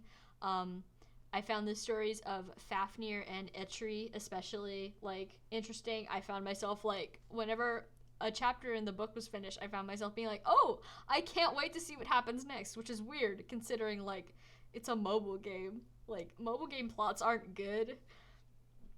But this one I very much did enjoy. Yeah, the music is good. It's Fire Emblem Heroes music. As for like the banners and stuff that were available, it's a gacha game, and I will always kind of look down on gacha games because inherently predatory monetary tactics. But Fire Emblem Heroes is a little bit more generous than maybe like Fate Grand Order or Genshin Impact. I'm trying to think of other games that have notoriously bad summon rates. So like overall, Fire Emblem Heroes treats me good, and that's I think fine. we should make a Spud gacha game. A Spud gacha game? There's only one character. It's Spud. Yeah, but all the variation. You've drawn so Spud, many Spuds over King the Spud. years. It's true. Cheppy, do you have any thoughts on Fire Emblem Heroes Book 5? Book 5? I've seen some screen grabs of some pretty horny dialogue, so. That's from Book 4, I think. No. Oh, no? She's talking about Dagger. And yeah, I forgot about them. Dagger and wait, what's the sister's name? Holy shit, what's wrong with me? Why don't we remember that? Her name is Not, right? I always get her mixed up with the Critical Role character's name. Not it always screws with my No, I'm pretty sure that a good 70% of Fire Emblem Twitter wants to be stepped on by one or both of them, and they're not wrong. Yes, no, King, live your truth. No, it was. Why did I make that joke in public? No, it's fine though. Yeah, no, book five was fine. I like how they put mechs and guns in Fire Emblem. Yeah. Oh yeah, the weird little horse mech thing, the like centaur mech thing that you put Spud into, is one of the most baffling designs for a piece of technology I've ever seen in a piece of media. Horse mech. And book 4 was like such a turd. Yeah, book 4 sucked. I finished book 4. I was like, what the hell was that? Book 5 was like, okay, so they remembered that like they were trying to do things at one point. Like they have like it's not all a dream this time. Yeah. Thank God. I'm gonna put Fire Emblem Heroes Book 5 at the bottom of A tier, which seems to be maybe a little bit more generous than I think what Andrew would give it, but Really? Oh wow, man, they got their hooks in you good, huh? Yeah, I hate to say it, but like some of the highlights of like my week is like logging into Fire Emblem Heroes in the morning and just like checking on my little units and be like, hey guys, how are you? It like wakes me up in the morning. I love this game a lot. I love Fire Emblem Heroes a lot. As long as you don't give them like a lot of money and you're not like a piece of shit online. It's a good game. It's a genuinely well crafted game. I will want to die be a on that piece hill. of shit online. Yeah, but I do it in a cute and fun way. All right, access denied. Let me look at my notes.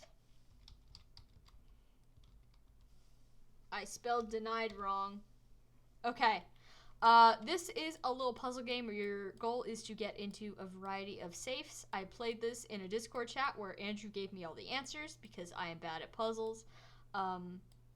The atmosphere of this game is very nice. I like the setting. My one gripe is that as someone who's used Substance Painter for school before, I can tell the exact filters they used on pretty much every asset in the game, which is not something a normal person would notice. But I'm like, oh, you used worn metal edges, didn't you? You clever little. But just a little game artist. Wow. Wow, that's a very specific complaint you got I there, know. huh? I like opened the game. I'm like, oh my god, I know exactly how they made that. I hate this. I hate it here. Don't go to game art school. It'll ruin video games. But overall, I had fun playing this, especially because I was playing in the chat with friends and they were all yelling at me as I clicked buttons with reckless abandon.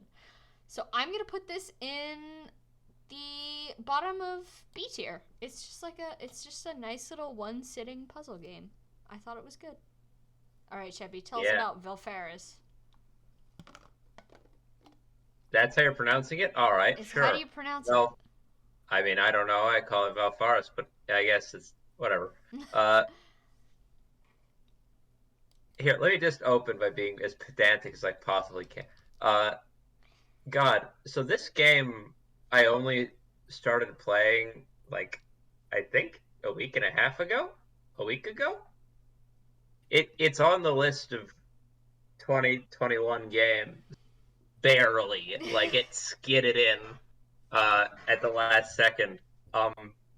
I got it in a charity bundle, and it's like a Contra-y, like, platform shooter thing, a run and gun. And I was like, this is generic enough looking, but I'll like, this will be like a time waster for the night. The game that just barely made it into 2021 skidded into the sound of Megadeth. Yeah. I was wrong in thinking that this was just like a time waster for one night. This game's actually kind of fucking amazing. Everything about it feels good. I forget what it was earlier that we were comparing to cocaine. What was it? It was a short hike, funnily enough. Yeah, a short hike. Oh, really? Was that the one? Nostalgia was coke? Okay. Well, if nostalgia in a short hike is cocaine, the people who made this did a bunch of speed in the form of like just like everything Warhammer and Doom and like the flamethrower is powered by the souls of the damned. There are flamethrowers powered by the souls of the dead. More than one. There's like 2 of them, and a sword that's also on fire and also powered by the souls of the damned. And your brother. Yeah, there's a sword that's your brother. Like, this game feels so good to play in a, like, you know, Broforce is on here too. Broforce is like a parody game that, like, uses a bunch of references to action movie, like, stuff. This game feels like playing an action movie. Like, it's got the same, like, visceral good time feeling that Doom has. Like, just, like, blood splattering your way through entire rooms of zombies and oh my god, the character designs. There was stuff that Sam would draw in this game everywhere, like I gotta play this tall, game. tall zombie looking wraith dudes with sniper rifles and giant dudes in armored suits with flaming books and hammers. Why is the book on fire? Don't ask. It's like what teenage boys from the 80s thought was really fucking cool, the video game. And they were right. And God, they were right. It rolled around. It's very much in that space where there's the cringe take on that, the cringe edgy shit, and then there's further on from that Broforce, which is the ironic take, and then there's Valfaris, which is leaning in so far it circles back around and you're bathing it. You're just standing there using a severed spider leg to bathe, to slice open and bathe in the blood of your enemies, and it's yes, this is what I wanted from my night of gaming. Excellent. Where would you put it? Oh my god, somehow I think this is absolutely at least A tier. It might be S. It might go. Does it go above Control? Yeah, actually, it goes with Helltaker for me. Helltaker? Okay, it definitely goes above Gadget. Does it go above or below Helltaker? I think below, but with the caveat of I'm still not done with Valfaris. It's good. It's up there. They're basically equal, but I can't make them occupy the same space on your screen. Mm-hmm. So, fair enough. How do you feel about Invisible Ink Incorporated? Oh, that's another good one. Man, so many good games this year. Invisible Ink. It's a turn-based strategy. Oh, is it turn-based strategy? I guess. Kind of. It's sort of a turn-based strategy. Stealth game. It's a really good spy game. Maybe the best, tactical stealth. Where do I even put this thing? Yeah, it goes. It definitely is an A tier game. But I don't know where in A tier it goes.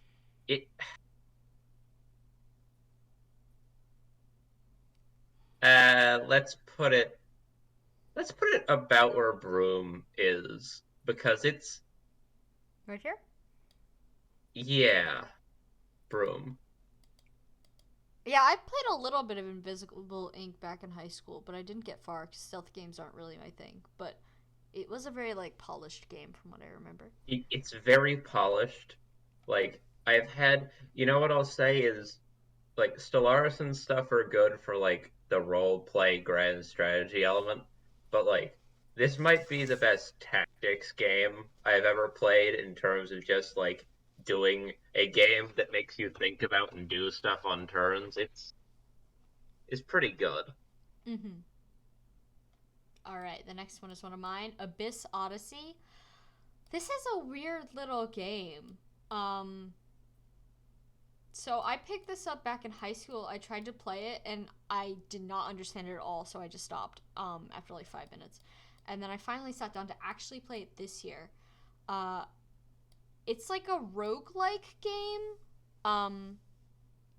A side-scrolling platform, 3D platformer roguelike, but with hack and slash elements. It's very hybridized, strange game. It's very clunky and unintuitive, but despite that fact, I found it was really, really fun. It didn't get repetitive at all, despite the fact that you're going through the same dungeon over and over, because it's a roguelike game. The plot was interesting. You're this spirit trying to get rid of a nasty spirit that lives in a big tunnel underneath the city. And there's 3 playable characters. I only unlocked 2. The concept of the second character you unlock, the monk, is really cool. It's you can pick up like helpers over the course of the game, like soldiers who are like stranded inside of the tunnel system, and you can pick them up and they'll follow you around and they'll attack until they get killed by something. And then I forget what you have to do, but eventually you'll unlock the monk character, who is the combined corpses of all the NPCs that you got killed. Piloting some sort of like haunted meat suit. It's very like dark, and the art is really beautiful. It's a nice game. The music is nice. It's just an all around good game. I'm gonna put it at high B tier, right above Why Am I Dead at Sea, because while I did enjoy it a great bit, it's not easy to make do what you want it to do. The controls are not responsive whatsoever. It reminded me a lot of playing like Marth in Smash Brothers, but if Marth had like lead shoes. Like that was literally like the move set for the first character you have, but she moves like twice as slow. But despite that fact, it was a lot of fun. I love picking things up off the ground. Yeah, you do. I do. The next game is another one of mine, which I finished 8 minutes before midnight on New Year's Eve. So, the last game of my year, Aegis Defenders, which is a platformer. What do you call it? Tower defense. A platformer tower defense, which is a combination of two genres I usually don't like, but I liked this one because it was like the simplest, like cleanest parts of both. I thought it was a lot of fun. I did play on easy mode and I got my ass kicked. So if I played it on anything harder, I probably wouldn't like it as much. But excuse me. The story was a little bit predictable, but like that's not necessarily a bad thing. I think it went in the right directions for what it was. The cast was lovely. I loved all the characters. The cute little robot that follows you around is my favorite. He's very cute. The art style, I felt like there was a lot of different art styles going on. Like there was the character portraits, and then there was the pixel art, which was, the actual gameplay space, and then there was like these like kind of painted, like sketchy cutscene parts, and I thought all three, despite being very different, blended together really nicely. I thought this game was great. I thought this game was very well made. I'm going to put this in, I'm going to say like mid A tier. Like it was a good game. I'm going to put this between Broom and Invisible Ink. Overall, happy with my purchase. Totally Accurate Battle Simulator. Yeah, the best strategy Iconic. game ever made. What if you're playing Fire Emblem, but every single character was like one of the wacky waving arm inflatable tube people. It's a bunch of people with the rough bone density of rubber wiggling around at each other with medieval weapons. It's great. It's endlessly entertaining. If Co-op was an RTS. Yeah, I have created some truly surreal images of like people of hobbits raining from the sky from balloons and stuff. You can also, if you want, recreate Miku and then give her a Glock that shoots knives. It's true. That's true. I did make for Sam a flying Miku that was dual wielding Glocks that shot a shotgun blast worth of knives out every time they fired. It was awesome. Comedy games are remarkably challenging to work right, and like, this is the funniest game. It's just great. It's so good. Where would you put it, Chippy? It's up there. I feel like this should go around, maybe above Cities Skylines. I'm gonna put it above Drakengard and Kadelka and Oren Pakenga. Okay, if you wanted, I would have put it even. I would have put it even higher just for the watching you play it value, because it's just hilarious. I'm gonna put it right under Control. That is probably more accurate, yeah. It's funny as hell. I love watching you play this game. Alright, Deltarune Chapter 2. God, do I even have to bother explaining this one? It's sequel to Under Thunder. I really like Punch-Out. 10 out of 10. It goes in S tier. Where in S tier? Uh, It's definitely better than Gadget. Is it better than Valfaris? Probably. Helltaker? I feel like between Valfaris and Helltaker is like a good, yeah, sure. Toby Fox doesn't miss. No, he doesn't. He simply does not. And kind of like me whenever I play Fire Emblem Thracia. I want to hurt you and your body. Alright, this was one of mine. Bad Dream Coma. It was a point-and-click game with a very interesting, like, hand-drawn art style. It looked like the inside of a sketchbook. It was like, it's kind of like a horror game. Like, it's really gory and, like, gross. Which is, I don't know, kind of refreshing for me. I feel like games, they shy away. They shy away from showing you the eyeball coming out. Oh. I like and the their premise. weenies for it. Yeah. The premise is that, death, you're, like, stuck in a dream with, like, everyone else on Earth. They're all stuck in a dream, and death has, like, gone on strike.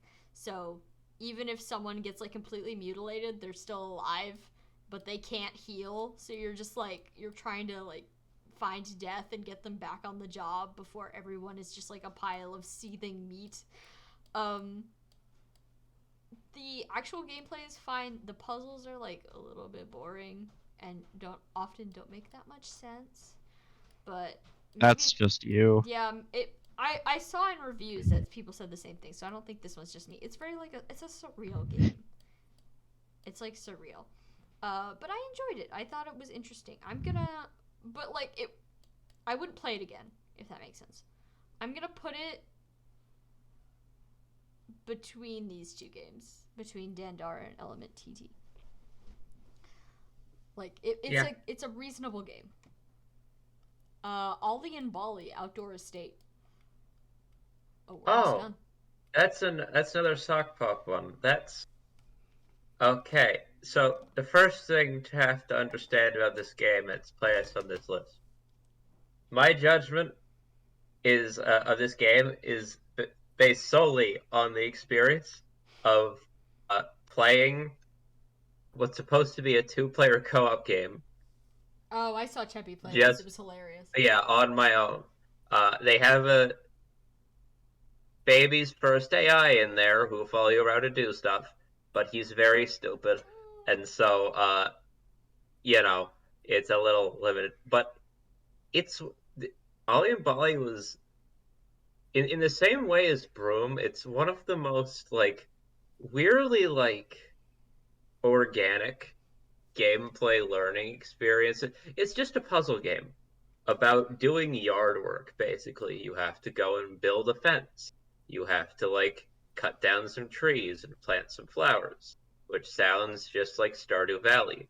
But you play as these, like, two little, like, bouncy dudes, and you have to, like, actually do all of the physical, like, stuff involved in the yard work together cooperatively, like picking up the old-timey, like, long saws and, like, moving back and forth together to chop down trees and, like, hoisting, like, beams into place and tying them with rope while the other person holds. Mm-hmm. It's a really cool game, and I would be able to judge it better if I had a friend around to play it with here in the suburbs during COVID. Whoops. But I think it didn't get me as much as Broom did, but it's definitely on the higher end of things. Like, I feel like it goes around where Fishy is, where Fishy and Squidlet are. Right here? Yeah, below Fishy, and no, just below Fishy. I think right above Squidlet is good. Okay. It's because it would be more. It wasn't as good as my Squidlet playthrough, but that was because I was playing a co-op game alone.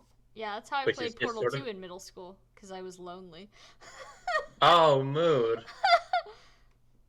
Alright, who put Minecraft on here? That might have been me. No, I it was don't. me, but we Oh, both have was been it? playing hardcore I all year, I have so reason. Yeah, that's the thing. Hardcore mode Minecraft is actually kind of a great game at this point. What with all the yeah, new content and the new world gen is really good. Like it's not exactly some underheard of indie game that needs your attention, but like if you've liked Minecraft in the past but don't play it anymore, now's a pretty solid time to play it again. It's a good little yeah. game. That's also Carry why on. All that's right. why I put it Where on does here where does also. it go? On a I think that's an A. A. yeah. Yeah, bottom A. Bottom A, I think. Bottom Because A. it's not It's new. It's definitely better Minecraft. than Fire Emblem Heroes. Oh God, yes. I feel like it's better than Broforce also, not Battlegrounds. Yeah. It's right there. It's like the most lukewarm take ever, but like it's a Minecraft's pretty I good. solid game. know. Well, let me It's a say good game. I put it here specifically because the two of us, me and Annika, started playing hardcore single player this year, Mm-hmm. and that shit is way more fun than I ever gave it credit for. It turns out stakes make the gameplay that much more engaging. Who would have thought? Mm-hmm. Uh, All right, we're I almost done. We have one more yeah. row left, but I'm gonna quickly run to the bathroom before we finish this up. Intermission Oh, 2. I will be right back.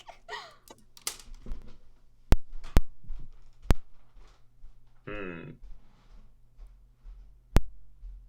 Well, well. Well, well. You should start a vlog. Me? Yeah.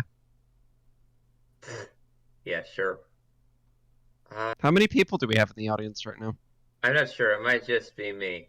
Hey, one person listed in the chat. If you're me watching this stream, say nothing because you're me, but if there is someone else there, say something in the chat so I know I'm not just talking to myself. Oh no.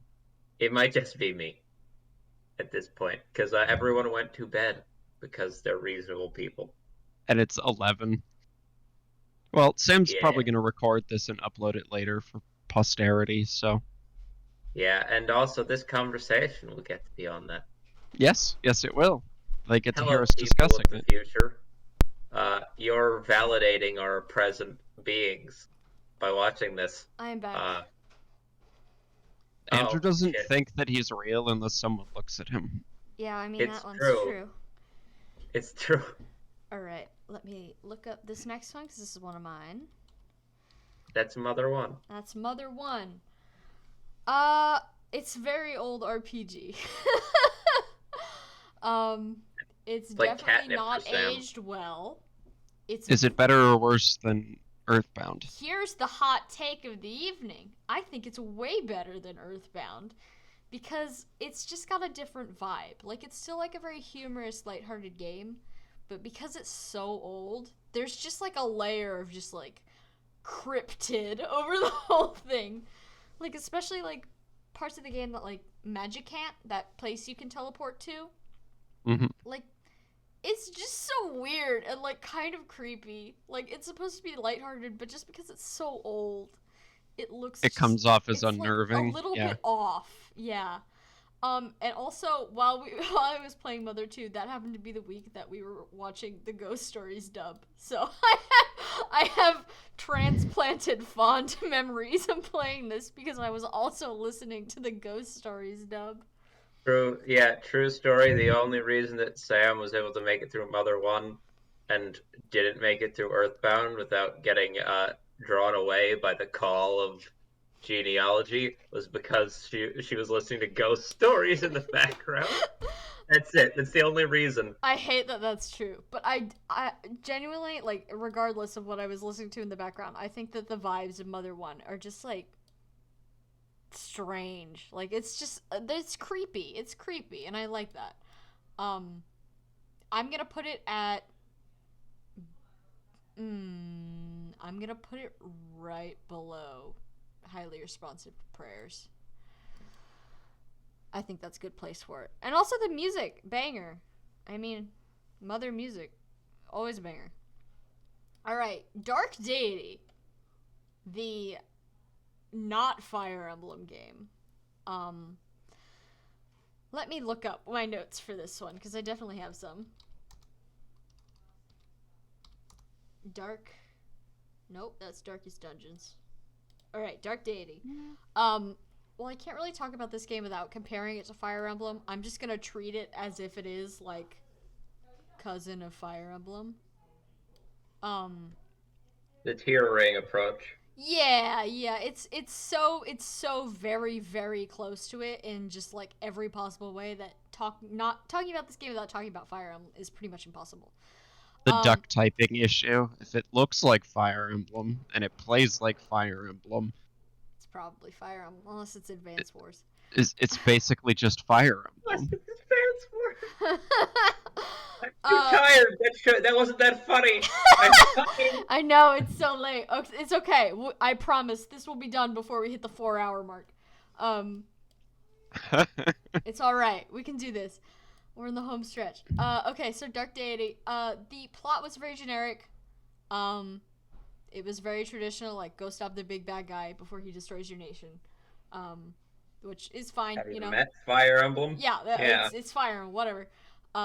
There was a lot of rough edges to this game. A lot of them did get patched out. I got this game at launch, and I think like the second or third day they patched out most of the major issues, like the crashes.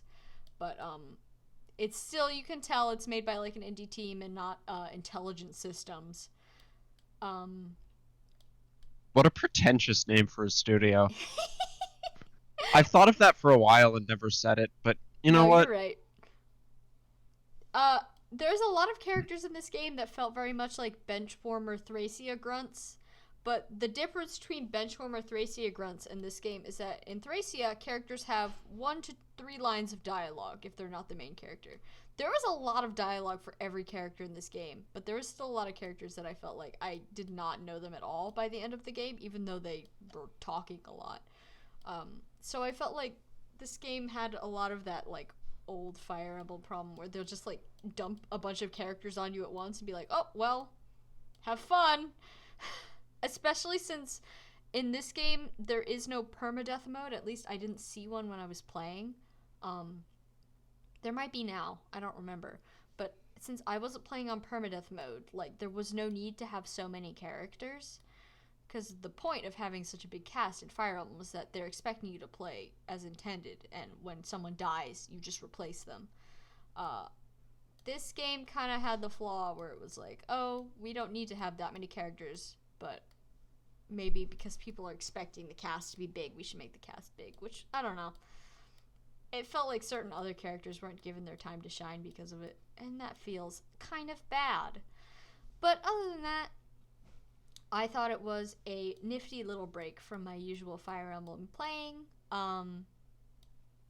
Yeah, I thought it was fun. It was definitely better than FE6. I'm gonna put it... I'm gonna put it right below Drakengard 2 in View tier. It was fine, but if I had to put it next to the rest of the games in its little sphere of influence, it does not stand up to the heavy hitters very well. Real quick before you go on from Dark Deity, I appear to have not put this game on probably because I'm still playing through it and I was saving it for when I've finished it properly. But Regalia of Men and Monarchs on Steam. It's just Fire Emblem. I bought that one. I haven't played it yet. Yeah, not quite, but go play it. Glass Scientist says, wow, this is still going. Yeah, we have a lot of games to talk about. We're almost done. Almost done. We're working on it. They just subscribed. Don't come. Why do we keep insulting the people who pay Sam? Welcome, Glass Scientist. Thank you for the subscription. I don't know what a subscription is yet, but I will promise to look it up. Iconic. Okay, next is 1954 Alcatraz. Let me look up my notes for this one. I thought it was a pretty game, even if the 3D models didn't... Like, the background art was good. Yeah, the 3D I agree. models I think, on top I think this like game was very interesting looking. It had kind of like a Psychonauts, like, indie game, like, weird, everyone's made of clay vibe to it. I like the art style of this game. I was surprised how much I actually ended up liking the characters, especially the female character you play as. I cannot remember either of their names. But I was surprised how much I got to like these characters. They had a lot of personality, especially since the whole game was voiced, so that really helped. But it was just a clunky little point and click game. You're trying to help your husband escape from prison, and when you play as the husband, you're trying to get to your wife who's waiting for you outside the city, so you guys can both run away together.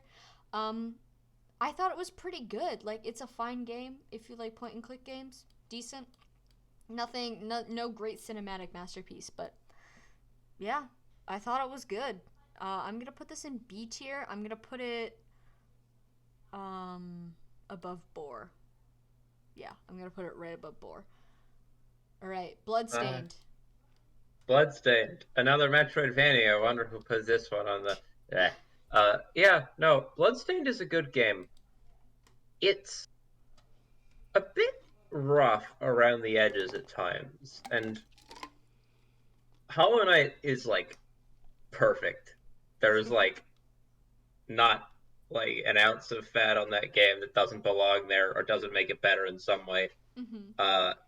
And Metroid Dread has its light points of weakness with graphics and some repetitive elements because game design is whatever. Bloodstained is a very crunchy game. It's a fun game. It controls well, but it's very crunchy in a way that does sort of knock it down a few pegs relative to the other two Metroidvanias I put on here. Mm-hmm. Currently, he said, staring at Rain World. I feel like it's Bloodstained for me probably goes.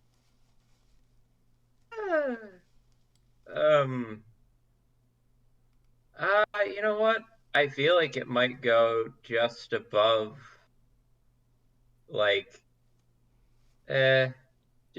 above Dark Deity or Drakengard 2 or something right around there. I'll put it above Drakengard 2. Okay, because it's good.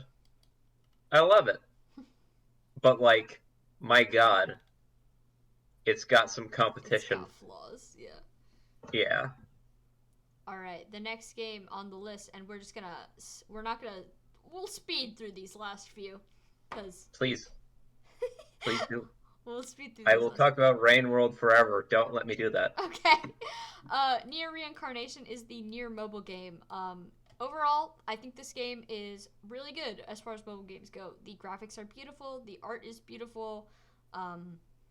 The characters are actually you want to know more about them. I found a couple of the different character stories I got really emotional about.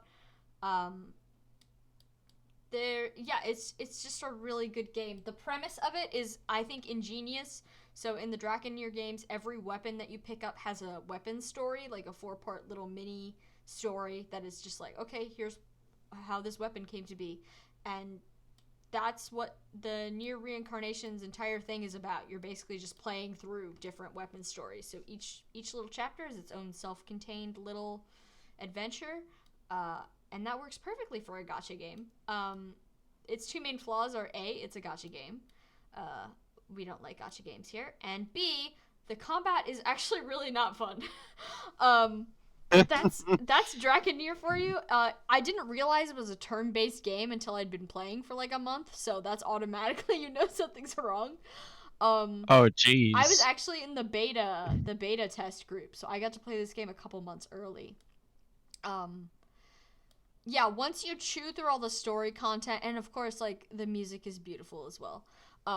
Once you chew through all the story content and absorb all that, Nier, good Nier Drakengard vibes, and you're just left with, playing the combat over and over to just grind for stuff, it stops being fun. I haven't actually played the new chapter yet. That's pretty much all I'm gonna do from now on with this game. I'm just gonna play whenever there's new story content, because I get no enjoyment out of the actual, game part. I'm going to put this in low A tier, right below Fire Emblem Heroes, because I think the rest of the goodness of the game props up the fact that it's not actually a good game. Sam, we don't like gacha games here. Also, Sam, these 2 gacha games are A tier. These go above, like, well... I mean, what in video here games, is frankly. so good? Super Auto Pets is probably an A, not a B, but you know, whatever. Who's Rise of Industry? I assume that's on Me. there. Oh, okay. No, Rise of Industry. Old. It's everything I said earlier about that incredibly crunchy game, Open TTD. It's like that, but more modern. And I did not like it as much as I liked the ancient one. It's good. It's fine. It's just like I was sitting there. It's the same thing. It's rather actually it's kind of a repeat of what Sam had with Genealogy and Earthbound, where I was just sitting there going like, man, I'm playing Rise of Industry here, making this train line. I could be doing this in the ancient game. And for that reason, it gets like it's a B game. It's like above Dandara. Right here? About. Yeah. The game, the tier of games that I thought were good, but I didn't play them that much because they were good, but not Speaking of that games good. Cheppy thinks are good, I'm giving you exactly 2 minutes to talk about Rain World. Rain World greatly is Plug, my favorite video game of all time, and you probably shouldn't play it if you're a sane human being. But it's so good I though. assume it's going in S tier. It is, and if you try to put it anywhere else, I'll fucking kill you. I'd say it's right above Crusader Kings. I was gonna say it's right above Replicant. I would put it with Hollow Knight. Yeah. Yeah, I think these two do not separate. This Rain World I would honestly is put like... Rain World above Hollow Knight, but that's my opinion. What with the whole become as gods ending and all that, it's so good. Yeah. They both do that. Rain World, God, where to even begin? It's like the weirdest like deconstruction of a Metroidvania. It's a game about the experience of being a prey animal. Just like there is no incredible power scaling, no like weird power-ups. You play as a little slug. Sometimes you have a rock you can throw at people if you find one on the ground, or a stick. That's it. And it's just a game about struggling your way, like, as a prey animal should, across the map, gathering enough food to live, as you climb through the ancient machinery up to, like, meet God and learn how to ascend and become one with the heaven. I think this game actually maybe changed my brain. And I think that the experience of watching it, for these two at least, I hope it was as profound as it was. No, yeah, I had a religious moment when you finished this game. This game is entirely deserving of the top spot on this tier list. This game, like, fucking decked me in a way that I have never experienced with a video game, and maybe never will again, in just how visceral it is. Pure game design. Pure game design. Please move on. Alright, before I continue. It's Halo, but you have a portal gun from Portal. That's all there is to it. It's a banger. It's a solid A tier. I'd say it's alongside like Totally Accurate Battle Sim or something. It's nothing. It's not profound. It's not deep. It's just good dumb fun with portals and explosives. Fun, it's just great. And I love the pivot from this game changed my life and was the closest thing I've had to a religious experience to it's Halo with a portal gun. Sometimes it's all you need. Oh yeah. All right, this next game I did not finish. It's X-Blaze Code Embryo. It is a visual novel. I tried to get into it, but it turns out when you're 23 years old, you no longer care about high school anime children and their adventures. So I tried to play it, and I like the UI, but that's the only thing I remember about it. I apologize to any X-Blaze fans out there. I know it's a franchise. And speaking of the worst Drakengard game of all time, if you haven't gotten your hands on the Drakengard 1 Java mobile port, what? you haven't lived! Playing this This game without a number pad was like an exercise in torture. I now this is remember one of the worst games I've ever played. That's why you said earlier that that 3 was your second least favorite. Drakengard 1 is both my favorite Dragoneer game and my least favorite Dragoneer game. The user interface for this game is some of the most user interface I've ever seen. The pixel art and animations are surprisingly competent, but everything else is really bad, and I don't recommend it. It's an S tier now. I'm gonna put it in right. You can't be serious. Behind her. You cannot be serious. No. You idiot. What are you doing? What are you doing? I'll put it right there. No, it's a D. No, I'll put it right behind my game. I did a little bit better than this. Oh my god, you are it's pure undistilled Drakengard. Like, it is Drakengard boiled down to its bare essentials in a microwave for 40 minutes. Your bias for Drakengard 1 and 2 is radiating so strongly that you look at this piece of shit and you look at, like, I assume it would be more fun if I was playing it on an actual phone.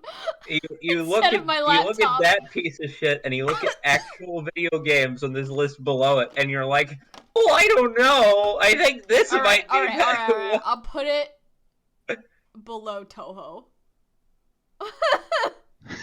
Oh, your standards are so messed up. Go on. It's so pure. It's so refined down to its bare essentials.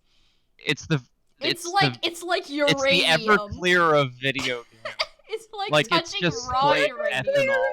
Like, it's just pure, unfiltered, I'm too tired to lose this many brain cells.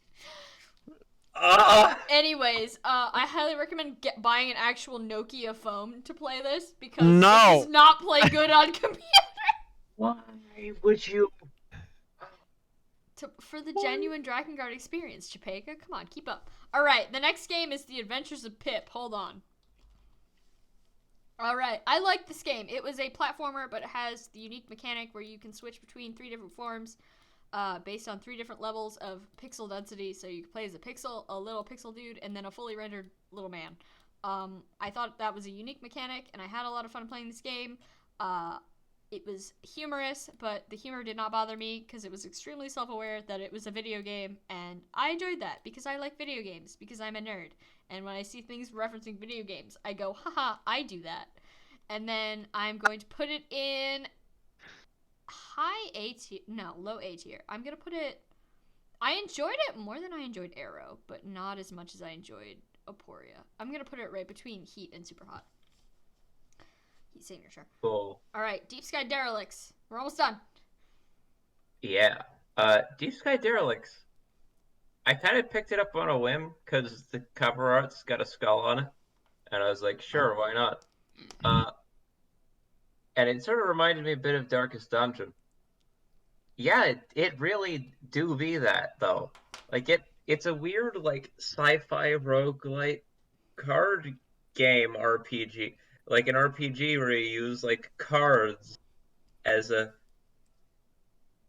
It's a really weird game. And it seems to have flown completely under the radar. And it's really good. I don't know what to... Like, it sort of came and went. Like, I think it's fully released already, and no one... Like, it doesn't seem to have, like, that big of a buzz around it. I'm like... It's a pretty good game.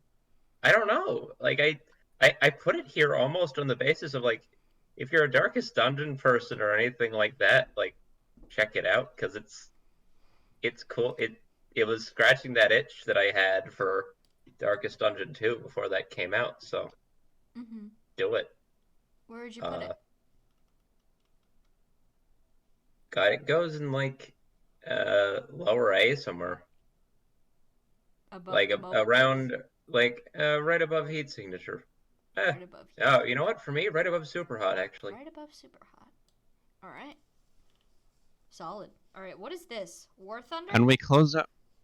I forgot that War Thunder was here. Oh, you put War Thunder in there. I was gonna say we close Yeah. out with two of mine, and then I realized it's War Thunder.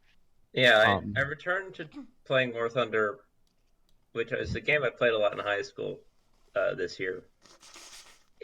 It's a plane, it's a dogfighting sim, and it's got boats, it's got tanks. The gameplay, as far as like war simulators go, it's a pretty good one. The main thing I ding it for is cool. You want to talk about spooky monetization models, because it's very grindy. It's like not worth your time levels of grindy. Like, I think Sam's being too liberal with Fire Emblem Heroes and the other gacha games, and it's not a gacha game, it's a plane simulator, but like it's on that same axis of like nickel and diming you for everything you're worth. Oof. It goes in low C on the basis of it's Bottom a good video C? game. Is it better than Drakengard, the mobile game? All right, why are you asking that question? Is it better than Touhou? It might be better than Touhou, actually. I'm not like sure. Touhou's like kind of cult status is maybe put it gives next it a... to. You know what? Put it next to Oko. Further splitting the Touhou games. Yup. It's good. But the monetization model sucks. Pretty bad. And finally, Dorf Romantic. We have Dorf Romantic, a cute little indie game with lovely little tabletop board game inspired art where you build a little hex tile city, except it's less of a city builder and more of like a cute little countryside builder. It's very nice. I like watching Annika play this game. They added a creative mode just relatively recently, I think. And like, it's just a good little game. It's definitely an A. It's like a mid-tier A. It's worth your money. Go buy it. Broom, you think? Yeah, just about there. A good little, just a good little puzzle game, city builder hybrid. It's just good. All right. Then it looks like we are done. I'm just going to read off our S tier picks for games we think y'all should play. So we think y'all should play Rain World, Hollow Knight, Nier Replicant version 1.22, etc., Crusader Kings 3, Stellaris, Fire Emblem Genealogy of the Holy War, Metroid Dread, The Great Ace Attorney 2, Resolve, Darkest Dungeon, Helltaker, Deltarune Chapter 2, and I assume Chapter 1, Valfaris, and Gadget. Those are the what's our game of the year then? What's our game of the year from them? I mean, Rain World's It right looks at the like top, like right? Rain World. Yeah. I mean, Rain World didn't come out this year, but it's definitely like the top game Cheppy played this year. The top out of all the games we played this year, or watched someone play, or experienced in some capacity. That one was the one that hit all of us. The most game ever. Yeah, Rain World that is for the most game ever. Yeah. Except for obviously Knack 2, baby. Knack is back. No. All right, I'm going to post this list on Twitter, and then I'm going to go straight to sleep. Thank you all for coming to this 4-hour-long stream. Will this be recorded for posterity? Next year. And I'd like to congratulate Glass Scientist for being maybe the only viewer remaining, unless someone else is hiding. Hello. Hello, Congratulations. Thank you You're for still subscribing here. too. Thanks for joining us. Thank you for joining us. We will see you next year with did it. double the amount of games. Because now that I know we're doing this, I'm going to play more games. We'll have to start. Oh boy. We're going up from 98, huh? Yep. More Thracia. Oh yeah, Thracia is gonna be on next year's list because I'm playing Thracia randomized right now. But yes, this is where we're gonna call it because it's midnight right now and my voice is tired and you can probably hear that. All right. Same as this being recorded and uploaded later. It sure is, baby. Nice. For all people that are not viewing it live, because it's gonna be most of you that watch it from this point out. Hello. We love you. Yeah. Good night, everybody. Good night, everybody. Thank you for coming.